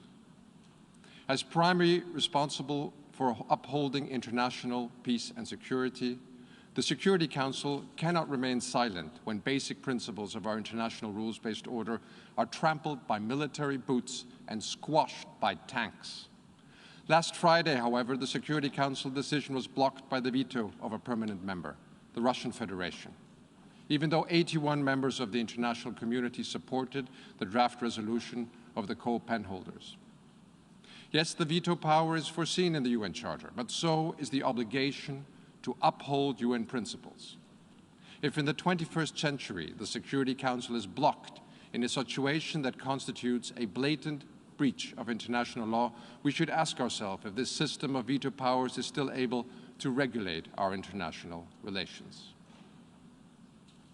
Yet, colleagues, our meeting here today is also good. It's good that the General Assembly is there to step in if the Security Council cannot fulfill its mandate. And it's good that we now have the opportunity here in this General Assembly Hall to raise our voices to recall the principles of the UN Charter, our Charter, and to state clearly that we will not stay silent if the Charter is violated in the most serious way. This is our right. This is our obligation as members of the organization. Colleagues, at the end of this debate, we will vote on a resolution condemning the aggression of Russia against Ukraine and showing solidarity with the people of Ukraine. Austria will vote yes on the resolution and urges all of you to do so also. By voting yes, we show the world that the UN is able to take its responsibility to defend the rule of law, international law, and the UN Charter. By voting yes, we show that these acts and similar horrifying acts are not tolerated by the international community. And most importantly, by voting yes, we show the Ukrainian people that they are not alone. I know that for many of us, such votes can be difficult. Some say this is a regional issue, a European problem. Colleagues, an attack against one of our members, one of members of this organization, is an attack on us all. In our interconnected world, our world is one region. Cyber weapons strike everywhere. Missiles have global reach. The world is not only regional, it has become local. Some say we must respect security concerns. Yes, colleagues, we must. Everyone has security concerns. Ukraine had them and gave up nuclear weapons and trusted that others would not harm them. But clearly, if you have security concerns, solve them with dialogue, not tanks. If a country with one of the largest armies and nuclear arsenals feels insecure, it should seek cooperation, dialogue, disarmament, and not force against others. Some say, well, look at others, look at these other instances that we have had. What about past violations? Colleagues, we know this whataboutism well. Trying to justify evil with past evil. Trying to excuse yourself by pointing to the faults of others. But just because we did not stand up in the past to injustice and evil, that should not prevent us from standing up now. Yes, it's true, others have committed aggressions, crimes, and faults. Yes, the international community has sometimes shown a lack of unity to act. And yes, the international community has sometimes been too hesitant. But let us not continue to make that same mistake now. Let us start a new era when we work together and stand up united for our common principles. Let's defend the rule of law. Let's not give in to the reign of the powerful. Let us vote yes on that resolution. Mr. President, Austria is not part of any military alliance. We rely for our security on the respect and implementation of international law, of treaties, of custom, including humanitarian law. Reports about Russian attacks on civilians and civilian objects in urban areas are extremely worrying. Rockets or missiles hitting apartment buildings in Kiev cannot be accepted. These attacks constitute war crimes under international humanitarian law. We urge Russia to strictly adhere to international humanitarian law, in particular regarding the protection of civilians in urban warfare, and immediately cease these attacks and refrain from using explosive weapons in populated areas. We strongly condemn the use of cluster munitions, which is incompatible with international humanitarian law and outlawed under the Convention on Cluster Munitions. And colleagues, the threat of use of nuclear weapons, any nuclear threat of this kind is a violation of the principles of the UN Charter. The implied catastrophic humanitarian consequences do not respect borders and pose a threat to all of humanity. This is completely unacceptable. Perpetrators and those responsible ordering these crimes need to be held accountable. The International Criminal Court may exercise jurisdiction over and investigate any acts of genocide, crime against humanity, or war crimes committed within the territory of Ukraine. In this regard, we welcome the statement of ICC Prosecutor Khan, reminding us all that his office can exercise jurisdiction over and investigate any act of genocide, crime against humanity, or war crime committed within the territory of Ukraine since February 2014. Mr. President, in the last couple of days, Ukrainians have endured incredible human suffering. In order to help ease the humanitarian catastrophe, Austria contributed 2.5 million euros to the ICRC and NGOs, and additional humanitarian assistance will be decided soon. Those organizations' valuable work must be ensured by guaranteeing humanitarian access. Colleagues, in sum, Austria condemns the Russian aggression against Ukraine. Austria calls on Russia to reverse its decision to recognize the self-proclaimed Donetsk and Luhansk People's Republics, which represents a grave violation of the sovereignty and territorial integrity of Ukraine. Austria urges Russia to immediately withdraw its troops and stop any further bloodshed and return to the path of peaceful dialogue, like any member of the UN is obliged to do. Vienna is ready to host and facilitate such dialogue. We hope that today's start of bilateral discussions between delegations from Ukraine and Russia can serve as a first step towards an urgently needed ceasefire. And colleagues, we call on you to vote yes on today's resolution. I know it's not always easy. Many of us have good relations with Russia. We love the culture, admire the traditions, and have good Russian friends. But a good friend, an honest friend, will speak up and say what needs to be said to do and what needs to be done when a friend commits an illegal, an evil act. This is what this resolution is for. Imagine for one moment that you are in Ukraine's shoes. What would you expect from the UN, from this General Assembly, if you were in Ukraine's place? In this dark hour, it is our moral, our legal obligation to condemn the violations of the Charter and show solidarity with the victim of an aggression. Austria will show its full solidarity with Ukraine, the Ukraine government, Ukrainian people. We stand with you. Thank you. I thank the distinguished representative of Austria.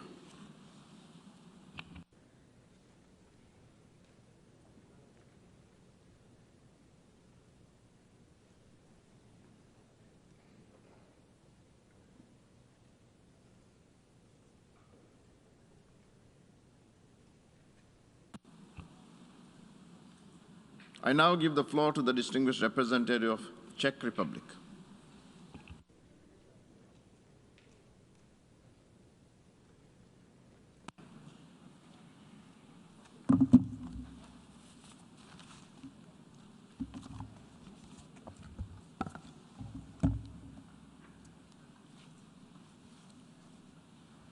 Mr. President, Mr. Secretary General, Excellencies.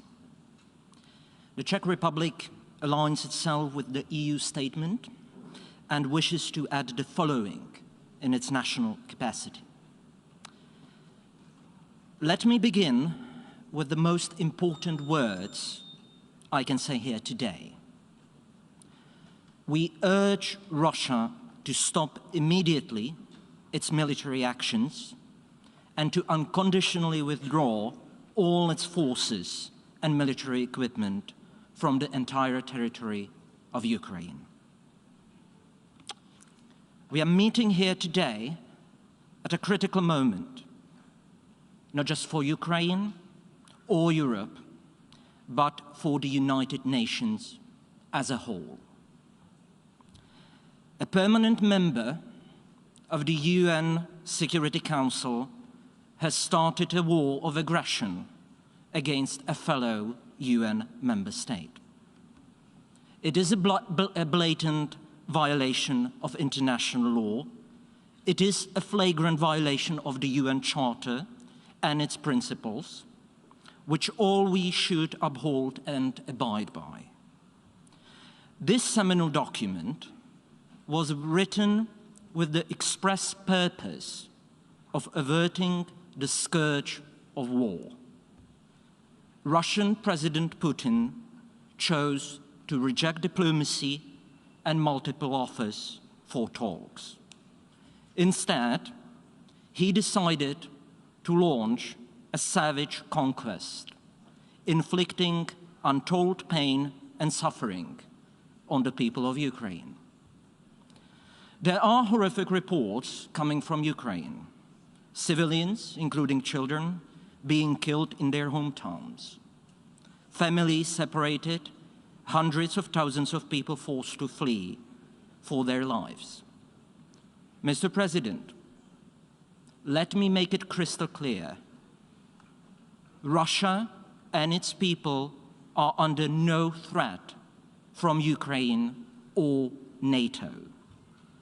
We condemn in the strongest terms Mr. Putin's threat of using nuclear weapons. Indeed, it is a very dangerous rhetoric and only further exacerbates the overall security situation. Nothing can justify the use of nuclear weapons. Mr. President, Russia must be held accountable for its aggressive actions.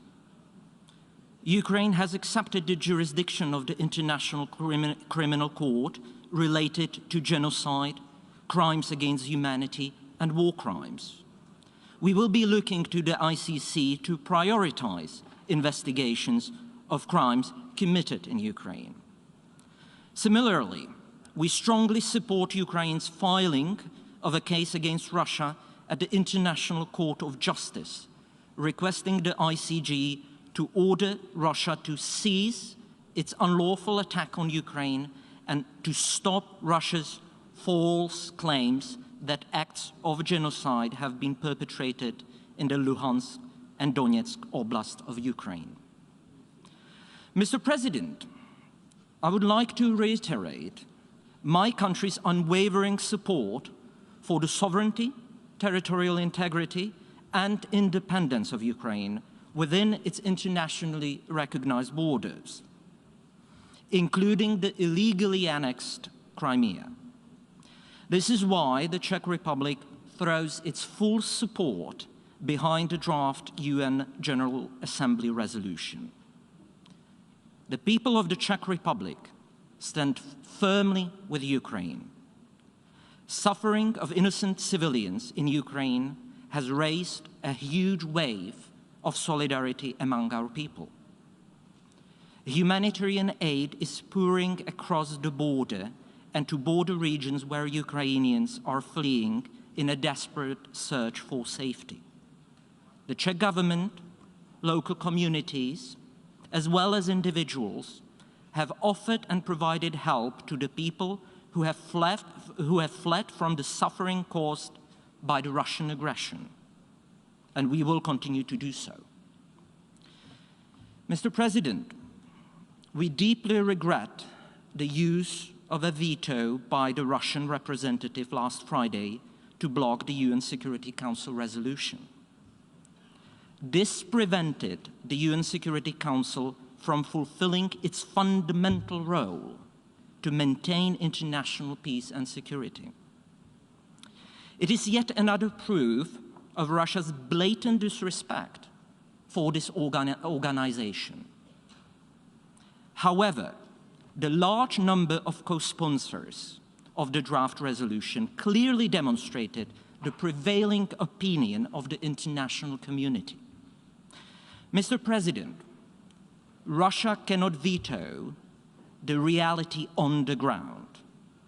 And let me here echo the words of the UN Secretary General speaking after last Friday's vote in the Security Council. The United Nations was born out of war to end war. Today, that objective was not achieved. We must never give up. We must give peace another chance. Dear colleagues, we, the representatives of 193 nations gathered here at this emergency special session of the UN General Assembly, have a solemn duty to uphold the purpose and basic principles of the UN Charter and international law, as we are about to take a vote on a draft resolution which is soon to be formally introduced. Dear colleagues, soon each and every member of this honorable body will have a chance to declare where they stand on the UN Charter and international law. And quite frankly, on the most crucial matter of war and peace. Excellencies, colleagues, I'm making a plea to each and every one of you representing here all UN member states. Please, vote for this resolution. Vote with your conscience. Vote for the end of bloodshed and human suffering. Vote for peace.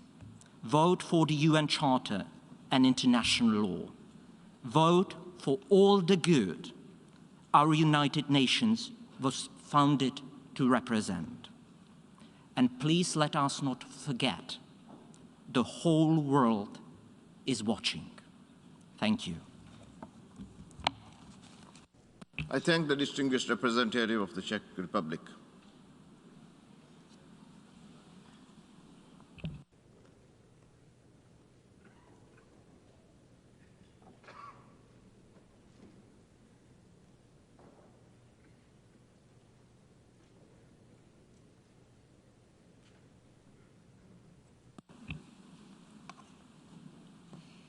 And now I give the floor to the distinguished representative of Switzerland.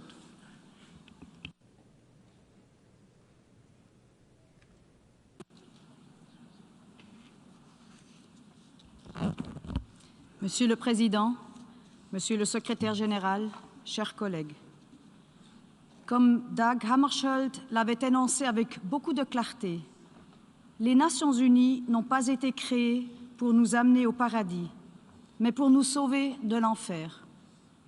Et pourtant, ce que la population en Ukraine vit pendant ces jours ressemble beaucoup à ce à quoi nous nous sommes engagés à éviter. C'est pourquoi cette Assemblée se réunit aujourd'hui face à une guerre qui a déjà coûté la vie à de nombreuses personnes. Chaque vie perdue est une de trop. Nos pensées sont avec les victimes et leurs familles. Nous exprimons notre solidarité avec le peuple ukrainien et avec ses autorités démocratiquement élues. Nous sommes fortement préoccupés par la situation humanitaire et les déplacements de centaines de milliers de personnes. Cette Assemblée se réunit aujourd'hui à la demande du Conseil de sécurité, faute de consensus entre ses membres permanents. La Suisse a soutenu le projet de résolution au Conseil de sécurité visant à mettre fin aux hostilités et à rétablir le droit international.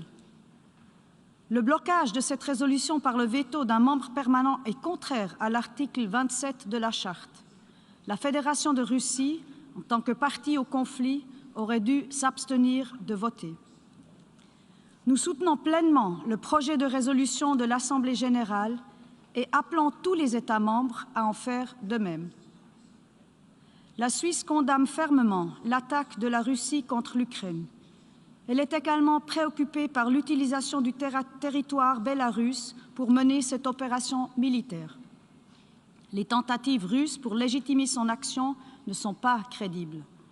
Il n'y a eu aucune provocation permettant de justifier une telle attaque.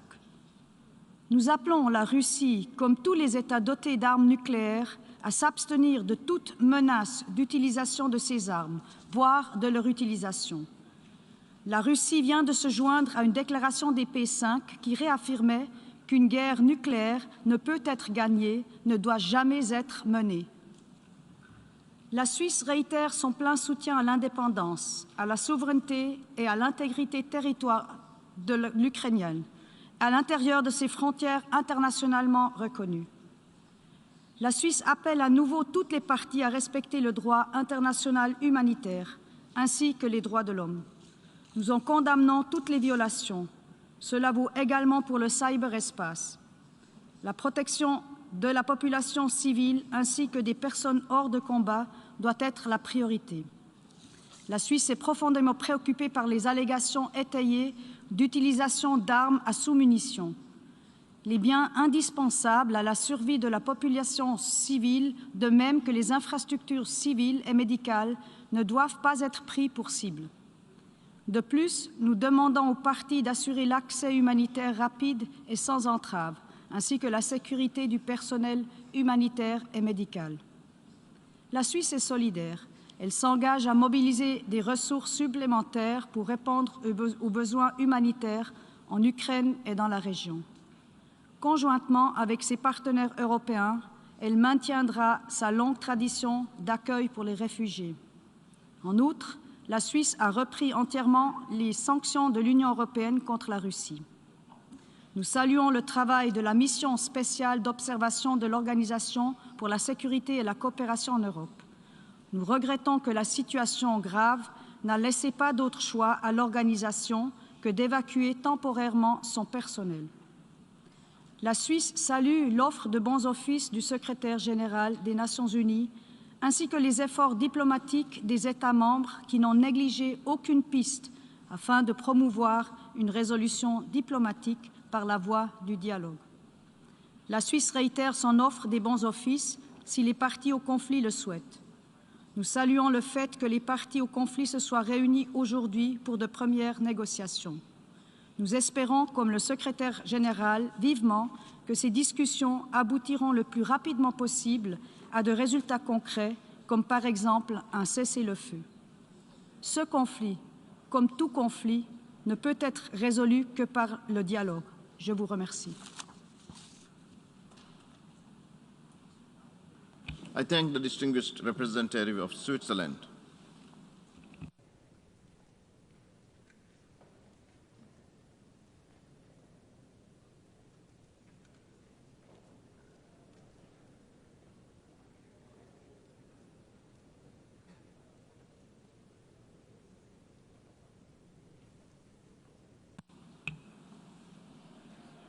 I now give the floor to the distinguished representative of New Zealand.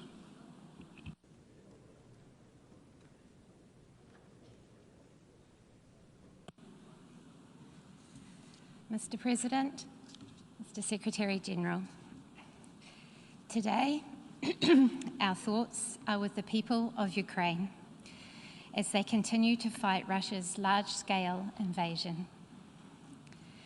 Innocent lives lost, everyday lives in turmoil, young and old lives that will never be the same as innocent people suddenly find themselves as refugees. The worst part of the trauma we see unfolding in front of us is knowing that it was completely avoidable. New Zealand is in no doubt that the conflict in Ukraine is a direct result of the unprovoked and unjustified actions of Russia and its decision to flagrantly ignore international law. Russia is escalating its aggression by its decision to increase the readiness of its nuclear weapons. Russia's actions are nothing short of the acts of a bully. New Zealand supports the Secretary-General's assessment that these acts represent a clear violation of the territorial integrity and sovereignty of Ukraine and are inconsistent with the principles of the Charter of the United Nations. In standing in support of Ukraine, we are also standing in defence of the UN Charter. We cannot pick and choose when to espouse the centrality of the Charter. This emergency session of the General Assembly is taking place as a direct result of Russia's actions alone. Its ongoing military aggressions threaten not only the peace and security of Ukraine, but that of Europe and of the international community. We are here today because the United Nations Security Council failed to act last Friday to condemn Russia's actions to invade Ukraine. Russia's use of the veto, when it is not only party to this conflict, but the direct cause of it, is a disgrace. New Zealand, along with a group of small states, opposed the granting of the veto to the P5. We have continued to oppose the veto since its inception, and we remain strong in our conviction that there is no place for the veto in the UN Security Council. With the Security Council having failed to deliver against its responsibilities, we, the General Assembly, must now stand up to play our part. New Zealand is a primary co-sponsor of the General Assembly resolution, and we encourage all member states to vote in favour of the resolution. In support of Ukraine, in support of international peace and security, and in support of our treasured UN Charter.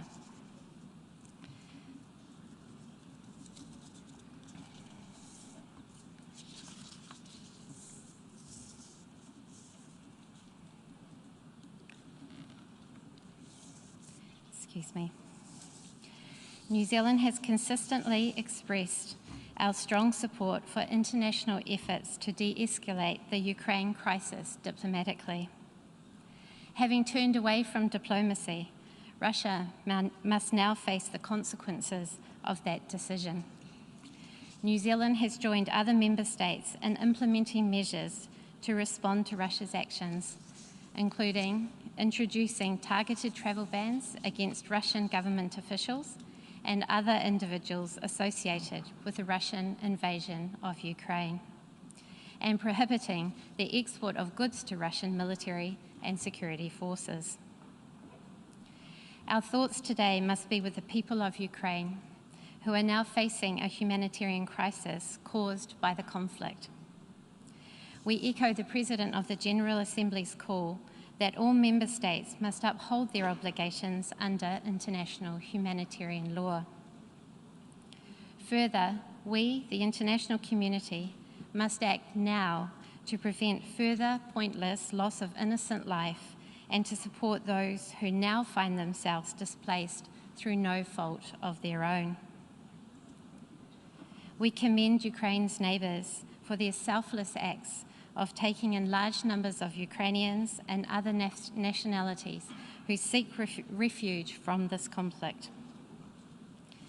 We acknowledge with a grim sense of horror, but sadly, little surprise, the role of accomplice and facilitator that Belarus has played in support of Russia's invasion.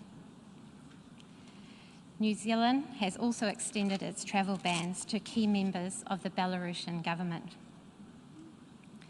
New Zealand is contributing financially to the humanitarian response and will consider all humanitarian options available to support the international humanitarian response. We welcome France and Mexico's tabling of a humanitarian resolution in the United Nations Security Council today. Finally, Aotearoa New Zealand is a proponent of peace and reconciliation. In this vein, we say to Russia, act consistently with your international obligations. Cease military operations in Ukraine. Permanently withdraw to avoid a catastrophic and pointless loss of innocent life. Take all possible steps to protect civilians in line with international humanitarian law and return to diplomatic negotiations as a pathway to resolve this conflict. Thank you. I thank the distinguished representative of New Zealand.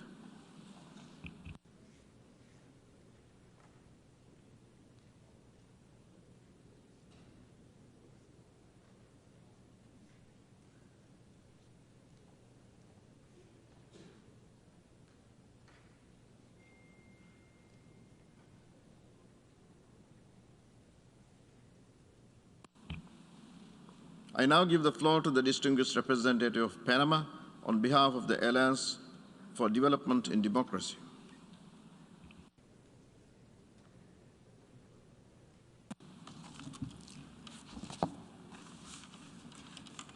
Señor Presidente y señor Secretario General, la República de Panamá, en nombre de la República de Costa Rica y República Dominicana, como países miembros de la Alianza para el Desarrollo en Democracia, tiene el honor de dirigirse a esta 11ª sesión especial de emergencia con el fin de expresar su posición de esta convocatoria y al proyecto de resolución la agresión armada no provocada por la Federación Rusa contra Ucrania. Las delegaciones de Panamá, Costa Rica y República Dominicana, sobre la base de valores compartidos y el respeto a la Carta de las Naciones Unidas y al derecho internacional, condenamos el uso de la fuerza y la violación de la soberanía y la integridad territorial de Ucrania por parte de la Federación Rusa. La Alianza respalda al Secretario General de las Naciones Unidas, Antonio Guterres, en su llamado a que cesen las hostilidades y se potencie la aplicación de la moderación y la razón, y que se respete el derecho internacional humanitario y la protección de los civiles. Reiteramos que todos los esfuerzos deben encaminarse también en posibilitar el acceso rápido, seguro y sin obstáculos de la asistencia humanitaria a quienes lo necesitan en Ucrania, para proteger a los civiles, incluido personal humanitario y las personas en situaciones vulnerables, en especial los niños y niñas. La grave situación que plantea el desplazamiento de miles de ucranianos en busca de un refugio seguro en los países vecinos supone un desafío adicional a la compleja crisis global que ya nos había planteado la pandemia. Por ello, los países latinoamericanos, incluidos los miembros de la Alianza, hemos emprendido esfuerzos conjuntos para que se facilite un tránsito seguro de nuestros connacionales que crucen la frontera de Ucrania. el diálogo y la negociación, acompañados del respeto a la letra y al espíritu de la Carta de Naciones Unidas, las resoluciones de la Asamblea General y el derecho internacional, constituyen la única garantía para una solución duradera al conflicto que hoy aqueja a Europa del Este. Finalmente, hacemos un llamado firme para que se retomen las vías de la negociación y el diálogo diplomático, que la promoción de la paz y el respeto al multilateralismo sean el eje de las acciones en esta coyuntura. Muchísimas gracias. I thank the distinguished representative of Panama.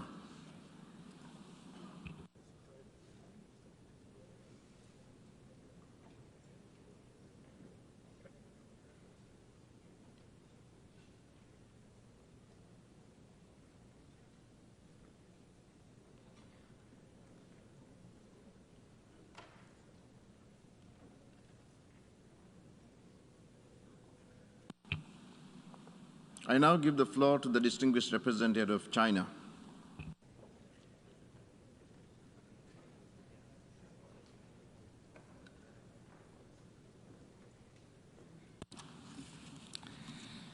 President, 乌克兰局势发生急剧变化，中方对此高度关注。局势发展到这一步，是中方不愿看到的，也不符合任何一方的利益。当务之急是，有关各方要保持必要克制，防止局势进一步恶化。同时，要加大推动政治解决的外交努力。中方欢迎乌克兰同俄罗斯已经开始直接对话谈判。乌克兰应当成为东西方沟通的桥梁，而不应成为大国对抗的前沿。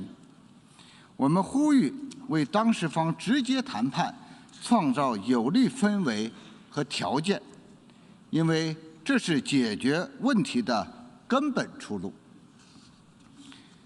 联合国和国际社会有关各方采取的任何行动，都要以地区和平稳定为重，以各方普遍安全为重，应当有利于紧张局势降温，有利于推动外交解决。中方不赞成任何可能激化矛盾的做法。中方支持联合国有关机构继续在乌克兰开展人道救援工作。我们认为，平民的生命财产安全和人道主义需求应当得到有效的保障。主席先生，中国作为联合国安理会常任理事国，始终认真履行维护国际和平与安全的责任。中方关于尊重国家主权和领土完整，遵守联合国宪章宗旨和原则的基本立场是一贯的、明确的。我们将继续为寻求和平、实现和平发挥建设性作用。主席先生，冷战早已结束，基于集团对抗的冷战思维应当平弃，挑起新的冷战更是有百害而无一利。一国的安全不能以损害他国安全为代价，地区安全更不能以强化甚至扩张军事集团来保障。中方支持欧盟、北约与俄罗斯重启对话，秉持安全不可分割理念，妥善解决包括俄罗斯在内各方正当的安全诉求，寻求构建均衡、有效、可持续的欧洲安全机制，实现欧洲大陆的长治久安。我谢谢你，主席先生。I thank the distinguished representative of China.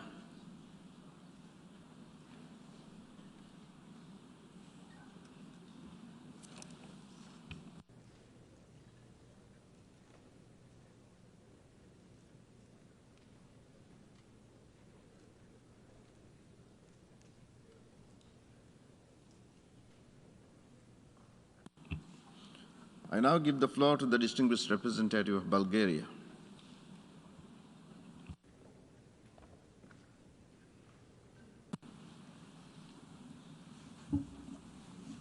Thank you, Mr. President. Mr. President, distinguished delegates, Bulgaria aligns itself with the statement delivered on behalf of the European Union, and I would like to highlight a few points in my national capacity. Mr. President, we have gathered here today under extraordinary circumstances that defy reason, but unfortunately are reality. And that reality is that the Russian Federation, a permanent member of the Security Council, is executing an act of aggression against Ukraine, a founding member of the UN. Bulgaria condemns in the strongest possible terms this unprovoked and unjustified military aggression, which is in gross violation of international law and of the principles of the UN Charter. The illegal military aggression of the Russian Federation against Ukraine not only undermines global security and stability, but also puts the international rules-based order in jeopardy. It is deplorable that the Russian Federation used its veto power to prevent the Security Council from exercising its primary responsibility for maintenance of international peace and security. However, the decision of the Security Council to urgently refer the matter to the General Assembly by calling an emergency special session demonstrates the resolve of the rest of the Council to do everything possible to address this serious act of aggression. The fact that for the first time in 40 years, the Security Council takes such a decision speaks of the gravity of the situation. We commend the decision by the Security Council, and now it is up to all of us to live up to the responsibility to uphold the principles of the UN Charter and international law and to send a strong and unequivocal message by condemning the act of aggression and the illegal actions by the Kremlin. Bulgaria demands that the Russian Federation immediately cease its military actions, unconditionally withdraw all forces and military equipment from the entire territory of Ukraine, and fully respect Ukraine's territorial integrity, sovereignty, and independence within its internationally recognized borders. The use of force and coercion to change borders has no place in the 21st century. Tensions and conflicts should be resolved exclusively through dialogue and diplomacy. We strongly condemn the involvement of Belarus in this aggression, including by providing its territory to be used as a launching ground for the Russian aggression, and call on it to refrain from such action and to abide by its international obligations. The reports of civilian casualties, including of children, and the destructions of civilian infrastructure, including critical infrastructure, are deeply concerning. We are particularly outraged by the use of weapons that have indiscriminate effect in residential areas and against the civilian population. This is unacceptable and must stop immediately. We call on the Russian Federation to fully respect international humanitarian law and international human rights law, and to allow safe and unhindered humanitarian access and assistance to all persons in need. The Russian Federation bears full responsibility for this aggression and all the destruction and loss of life, and the leadership of the Russian Federation should and will be held accountable in accordance with international law. Mr. President, colleagues, it is our duty to do the right thing. We need to stand together against any act of aggression and against any violation of the UN Charter. We need to fiercely defend the principles of the UN Charter, international law, and the rules-based order, because they are our only guarantee for peace.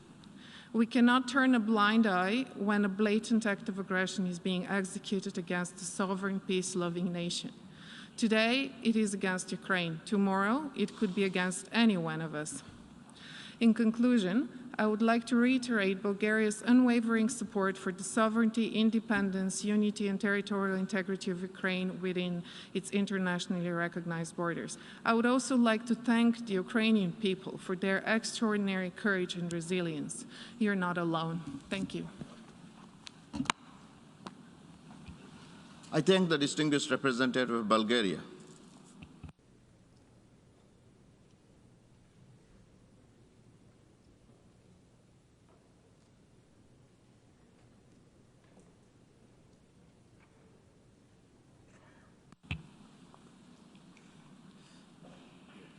I now give the floor to the distinguished representative of Italy.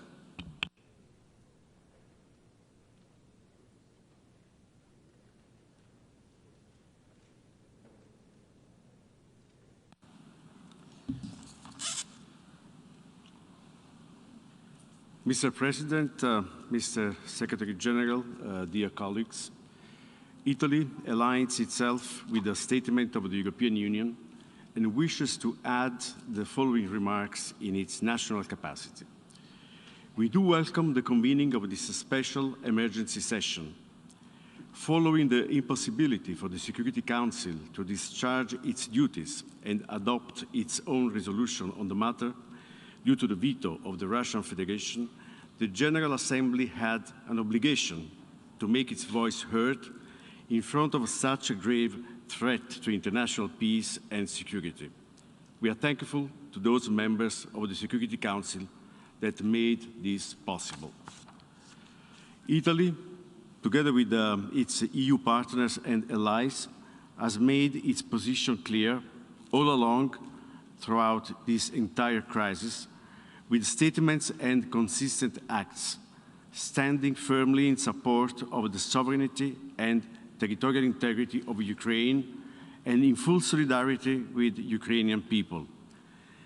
The unprovoked aggression decided by the Russian leadership is a blatant violation of international law and the UN Charter, and as such, it has to be condemned in the strongest possible terms. The involvement of Belarus as a facilitator of the Russian aggression is also to be condemned. In close coordination with the EU partners and allies, we have implemented unprecedented economic and financial sanctions, including on Belarus. As already stated, further steps will have to be taken if the assault against Ukraine continues. We call upon the Russian Federation to stop immediately its action and to withdraw its military forces from the territory of Ukraine within its internationally recognized borders extending to territorial waters. We urge the Russian Federation to respect the principles set in the UN Charter and in the Declaration of Friendly Relations, to abide by the Minsk Agreement and to redirect urgently its action towards a peaceful solution. We trust that the General Assembly will, through the adoption of the tabled draft resolution, show cohesion and determination in dealing with a situation that is threatening the existence of a member state, causing a growing number of casualties, including civilians and children, and ultimately is undermining the very essence of multilateral relations. Mr. President, Russia's actions are causing enormous human suffering and triggering a humanitarian disaster. We express our heartfelt solidarity with Ukraine and its people, and we mourn all the victims of this безмысленная война, of this senseless war. Together with our partners and building on the support it has to be provided since 2014, Italy is scaling up its financial and material support to strengthen the capabilities and resilience of Ukraine, with an amount of around 110 million euros in aid, credit and grants and additional contributions. We are also determined to provide increased humanitarian support to assist the people of Ukraine in these dramatic circumstances. In this context, international humanitarian law must be upheld. Safe and unhindered humanitarian access must be granted. The humanitarian staff must be protected. We welcome the convening of a meeting of the Security Council on the humanitarian dimension of this crisis later today, and we hope that the discussions will lead to the adoption of a concrete deliverable. Lastly, we acknowledge and support the statements of the Secretary General in defense of the principles of the UN Charter and his action in support of the humanitarian needs in Ukraine. Italy will remain actively engaged in close coordination with its European partners and allies, and reaching out to the broader UN membership in favor of the immediate halt of this aggression and in support of the urgent return to a peaceful path. I thank you, Mr. President. I thank the distinguished representative of Italy.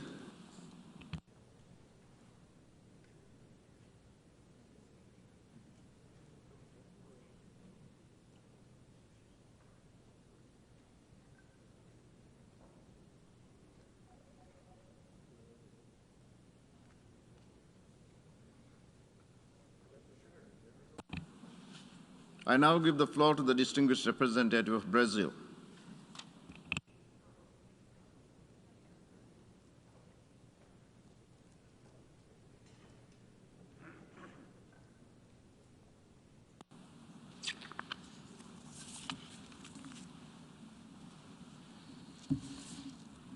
Mr. President, Mr. Secretary General, this is a defining moment for our organization and for the world. When the drafters of the Charter envisaged our collective security system back in 1945, they probably thought they had seen the worst in terms of tragedy and human suffering. If they were here today, they would doubt that assessment. We are under a swift escalation of tensions that could put all of humanity at risk, but we still have time to stop it. Brazil voted in favor of the draft resolution before the Security Council on the situation in Ukraine. We regret that the draft was not adopted, but firmly believe that the Security Council has not yet exhausted the instruments at its disposal to contribute to a negotiated and diplomatic solution towards peace. The urgency of the situation convinced us of the need to add the voice of the General Assembly to that of the Security Council in seeking solutions to the crisis in and around Ukraine. No one can deny the primary responsibility of the Security Council for the maintenance of international peace and security, nor the complementary role that this Assembly can play to that end. Brazil welcomes the engagement of the Secretary General in attempting to de-escalate the growing tensions. It also notes that Ukraine has initiated a case in the International Court of Justice based on the Genocide Convention.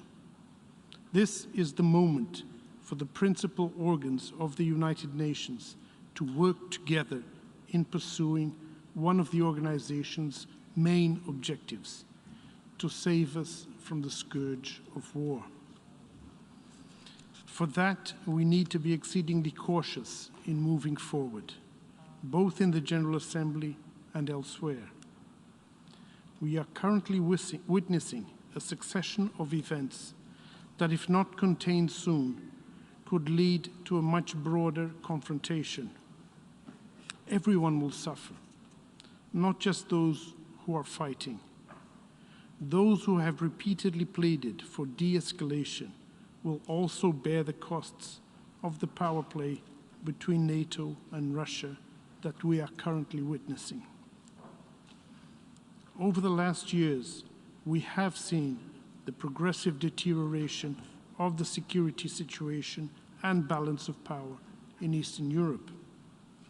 The undermining of the Minsk agreements by all parties and the discrediting of the security concerns voiced by Russia prepare the ground for the crisis we are all witnessing. Let me be clear, however, this situation in no way justifies the use of force against the territorial integrity and sovereignty of any member state. It is against the most basic norms and principles we all abide by and a clear breach of the UN Charter. Mr. President, it is of our collective interest to jointly do all we can to stop and reverse the belligerent actions before it is too late.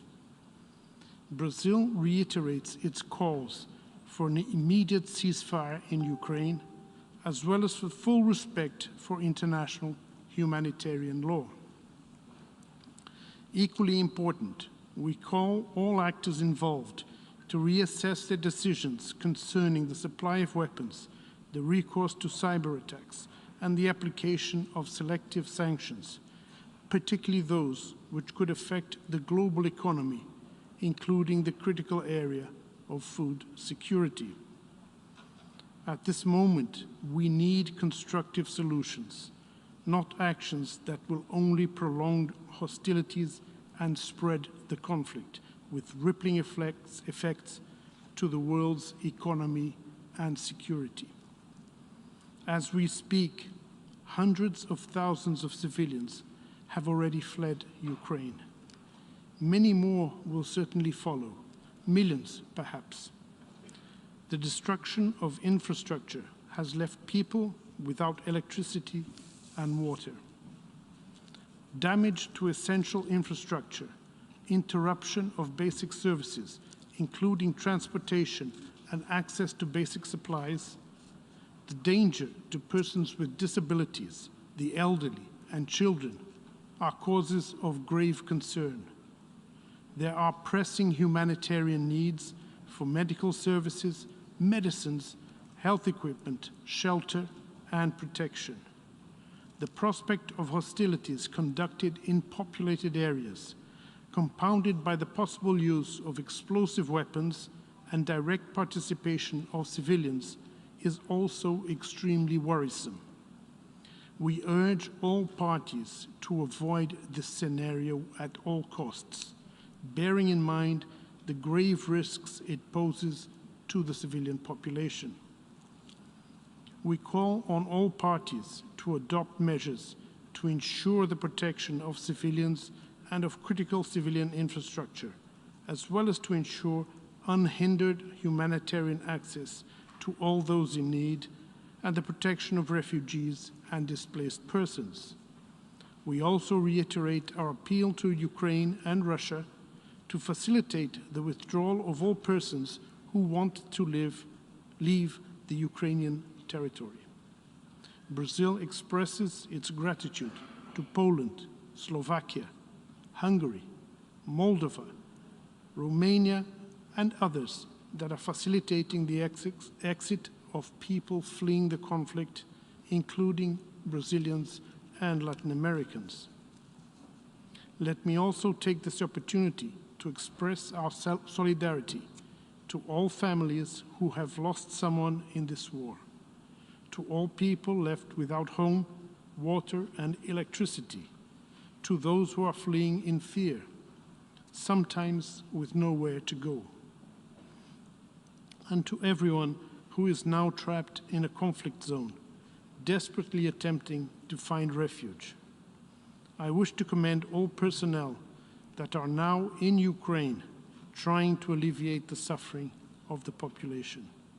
We know that you are doing your best in very challenging circumstances, and we know that more could be done to assist you in your efforts. Mr. President, few times has the General Assembly been convened under the Uniting for Peace resolution. By meeting today, the international community shows its unwavering determination to reach a diplomatic solution to the ongoing conflict in Ukraine. A peaceful settlement of the crisis is not only the cessation of hostilities, it is about creating the conditions for a greater sense of security among all involved. It is about rebuilding bridges and regaining trust. And it is about respect. Respect for each other's legitimate security concerns, for civilian lives, for all countries that do not want a war, for international law, and for the most basic principles that have guided this organization since its inception. I thank you, Mr. President. I thank the distinguished representative of Brazil.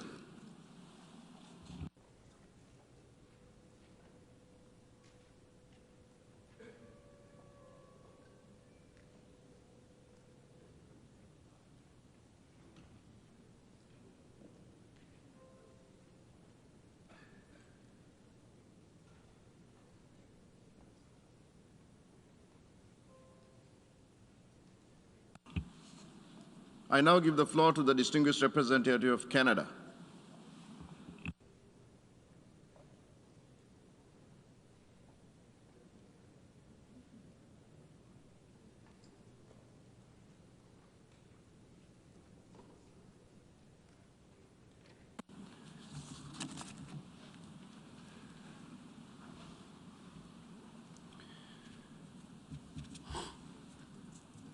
Monsieur le Président, Monsieur le Secrétaire général,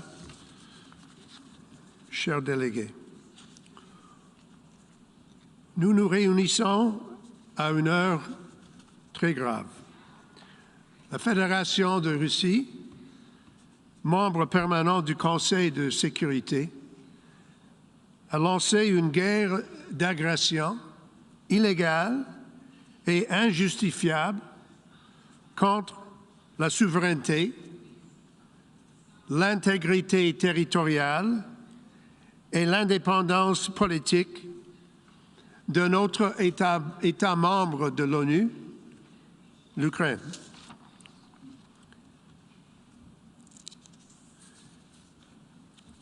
Les notions de la Russie constituent une violation, les actions de la Russie constituent une violation flagrante de la Charte des Nations Unies, de ses objectifs et de ses principes. L'égalité souveraine de tous les États, le droit de tous les peuples à l'autodétermination, le règlement pacifique des différends et l'interdiction du recours à la force. En lançant cette guerre, la Russie cherche à détruire la liberté d'un peuple et d'une nation qui est souveraine, indépendante et intégrale. C'est une guerre qui est basée sur le désir du président Poutine d'un retour à l'impérialisme colonial. Ce sont des jours contre lesquels les membres des Nations Unies luttent depuis des générations. Et encore, la Russie a empêché le Conseil de sécurité de s'acquitter de son devoir fondamental, protéger la paix et la sécurité du monde. Nous sommes ici parce que la Russie a une fois de plus utilisé son droit de veto, que nous pensons est toujours illégitime, comme elle l'a fait de nombreuses autres occasions. Et la Russie menace maintenant l'Ukraine, l'Europe et le monde entier d'utiliser les armes nucléaires en violation directe de la déclaration commune des dirigeants des 5 membres permanents du Conseil ce janvier. Mr. President, it was in January of this year that members of the P5 agreed that a recourse to the nuclear option, to the nuclear threat, to the nuclear possibility was wrong. They admitted that no one could win this kind of confrontation. Just a few days later, President Putin announced that he was going to resort to this threat, directly contrary to what he had promised signed, sealed, and delivered 6 weeks before. And so here we are, with a war that is a threat to each and every one of us. Through this resolution before us today, we as members of the United Nations have the chance to stand up in defense of a free people and to rebuke the evil notion that might makes right. And now we must all step up and stand up. Canada urges all member states to unequivocally condemn Russia's actions and to vote in favor of the resolution that is now before the Assembly. Russia has not been alone in undermining these foundational norms and rules, Mr. President. Belarus has also violated its obligations under the UN Charter and under international law. By allowing Russia to use its territory to invade and launch attacks against Ukraine, Belarus is aiding and abetting Russia's illegal war of aggression. Belarus's decision to send its force into Ukraine and to revoke its non-nuclear status are all completely unacceptable to us and completely incompatible with its obligations under the Charter of the United Nations. Mr. President, there must be accountability for these actions. As Russia has escalated its unjustifiable attack on Ukraine, its forces have encircled and shelled Ukrainian cities, targeting, killing, and maiming innocent Ukrainian civilians, children, women, and men. They are bombing civilian objects, hospitals, schools, kindergartens, apartments, and homes. They're looting and forcibly displacing civilians. Many hundreds of thousands have fled in freezing temperatures, seeking shelter across Ukraine's borders. There are credible reports that Russian forces are using prohibited weapons, including cluster bombs, and imposing siege warfare on Ukrainian cities. This is not news that comes in last week, news that comes in this morning. Pictures one can see visibly on social media as to what is taking place. Very different from the wars that have been waged in the past. We know what is happening in real time, and it is completely abhorrent. Let me be very clear, Mr. President. These are violations of international law, and they are acts that could amount to war crimes under international humanitarian law. Those acts flow directly from decisions that were made by President Putin and his inner circle, that were enabled by Belarus and their leaders, and carried out by Russia's armed forces and its proxies. These crimes began with an idea. What was the idea? We don't have to invent it. All we have to do is read President Putin's speeches and watch his declarations. The idea that a group of people are lesser, unequal, and unworthy, unworthy of the protection of the law. The idea that a people, in fact, do not exist as a people, that they don't have a right to be themselves, that they don't have a right to their own nation, to their own country, that they have no right to the protection of the Charter. The way Vladimir Putin describes the Ukrainian nation and its supporters over many generations fits the description of the idea that I have described. And it's that idea that lies at the heart of the acts that follow. Because actions don't come out of the blue, they don't come out of nothing. It all starts with an idea. And yet, with a terrible sense of irony, President Putin has perverted the very notion of genocide by alleging that genocide has been committed in Ukraine. I must stress, there has been no such finding substantiated by any UN or independent organization. And as my colleague from Brazil said, just speaking before me,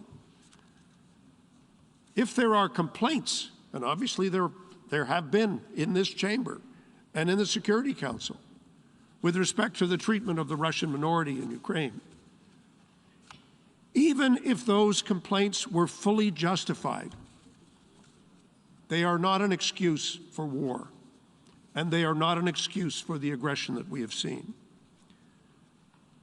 Ukraine has filed its own application under the Genocide Convention to the International Court of Justice.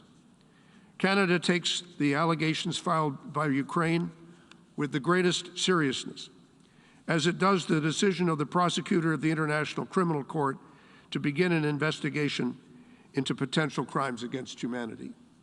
These decisions are not taken lightly, and they have the most serious of consequences.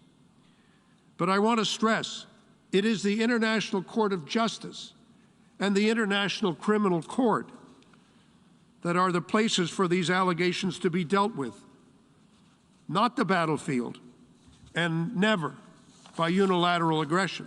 That's why we signed up to the Charter. We signed up to the Charter because we agreed that we would subject our disputes to processes created by us over many, many arduous years and debates, what would be done in the event of a profound difference of opinion between states.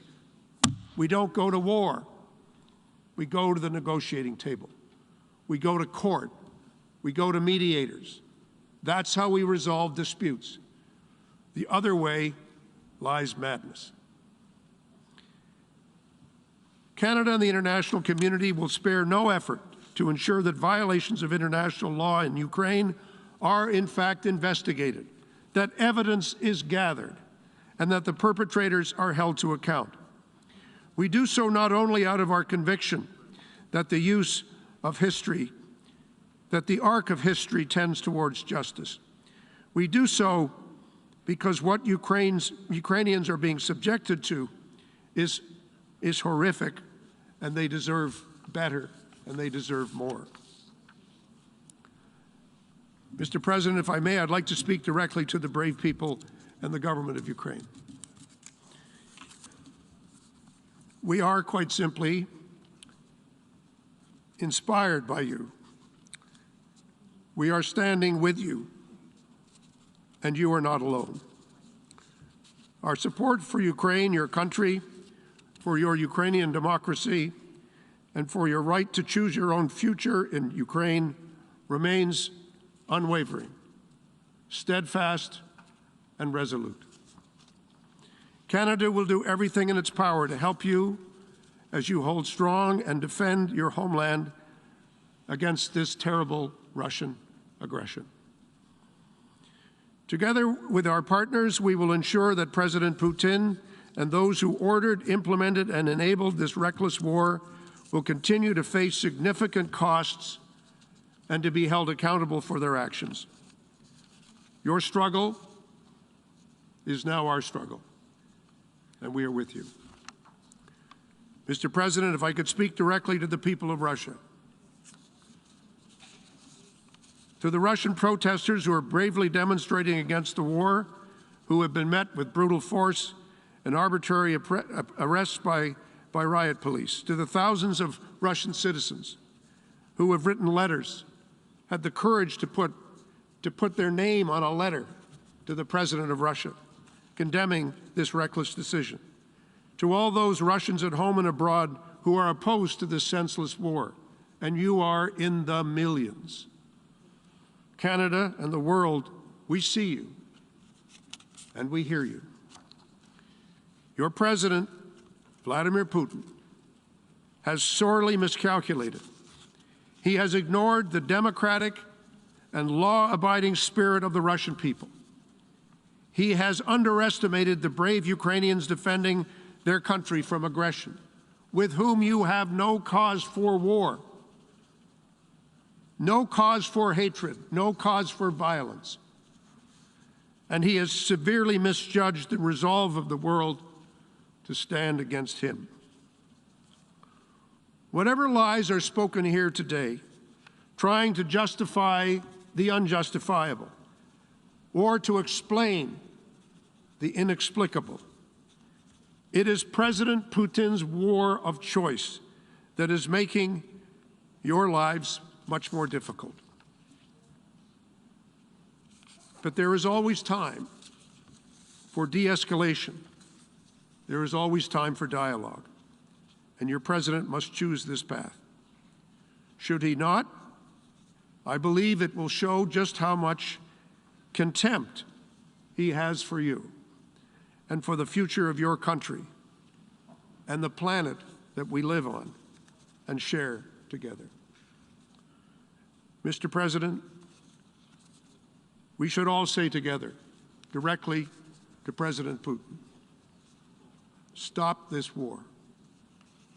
Stop this war.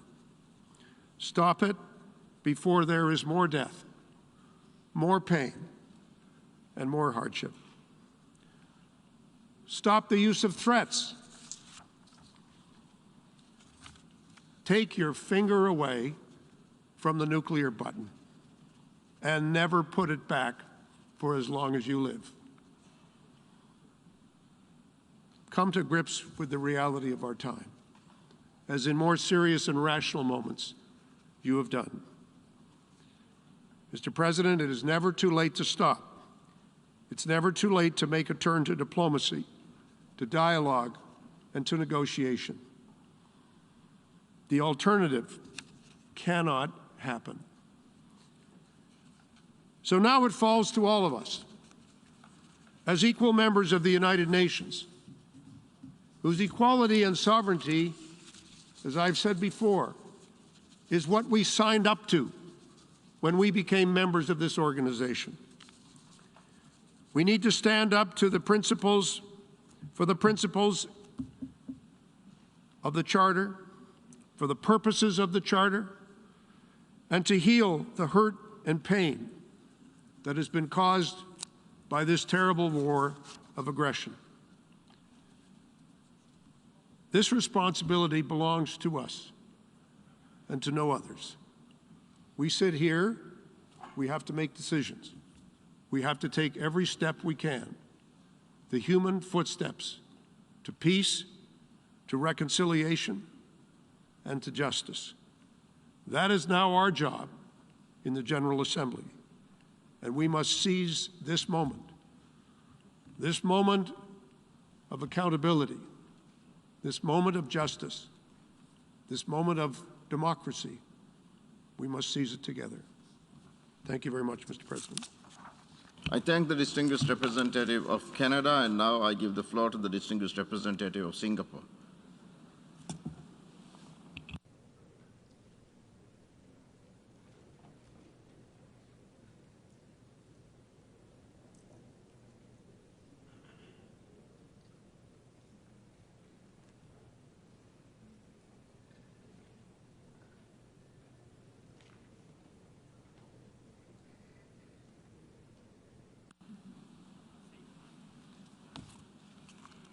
Thank you very much, Mr. President. We are meeting today in a historic emergency special session because the UN Security Council was unfortunately unable to discharge its primary responsibility for the maintenance of international peace and security as a result of the veto cast by the Russian Federation, which is regrettable.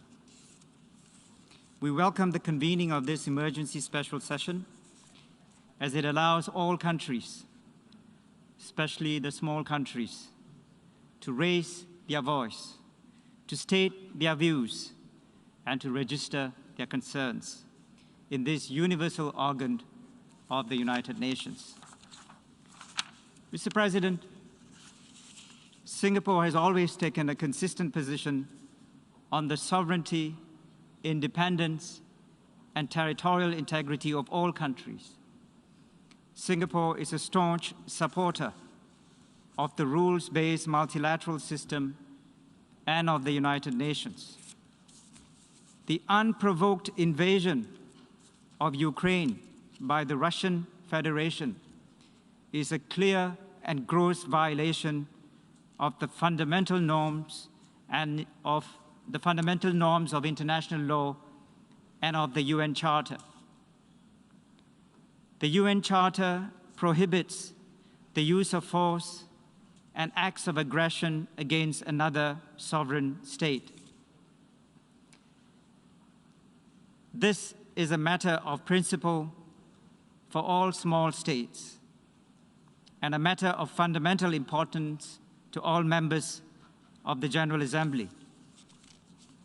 For a tiny city-state like Singapore, this is an existential issue. A world order where might is right, or the strong do what they can and the weak suffer what they must, would be profoundly inimical to the security and survival of small states. We cannot accept one country attacking another without justification, arguing that its independence was the result of, and I quote, historical errors and crazy decisions, unquote. We simply cannot accept such an argument. Such an argument and rationale would go against the internationally recognized legitimacy and territorial integrity of many countries, including Singapore. This is why Singapore condemns, in the strongest terms possible, any unprovoked invasion of a sovereign country under any pretext. We deplore the Russian Federation's special military operation against Ukraine, both its operation in the Donbas region and the broader land, air, and sea attacks across Ukraine, including on Kyiv, the capital city.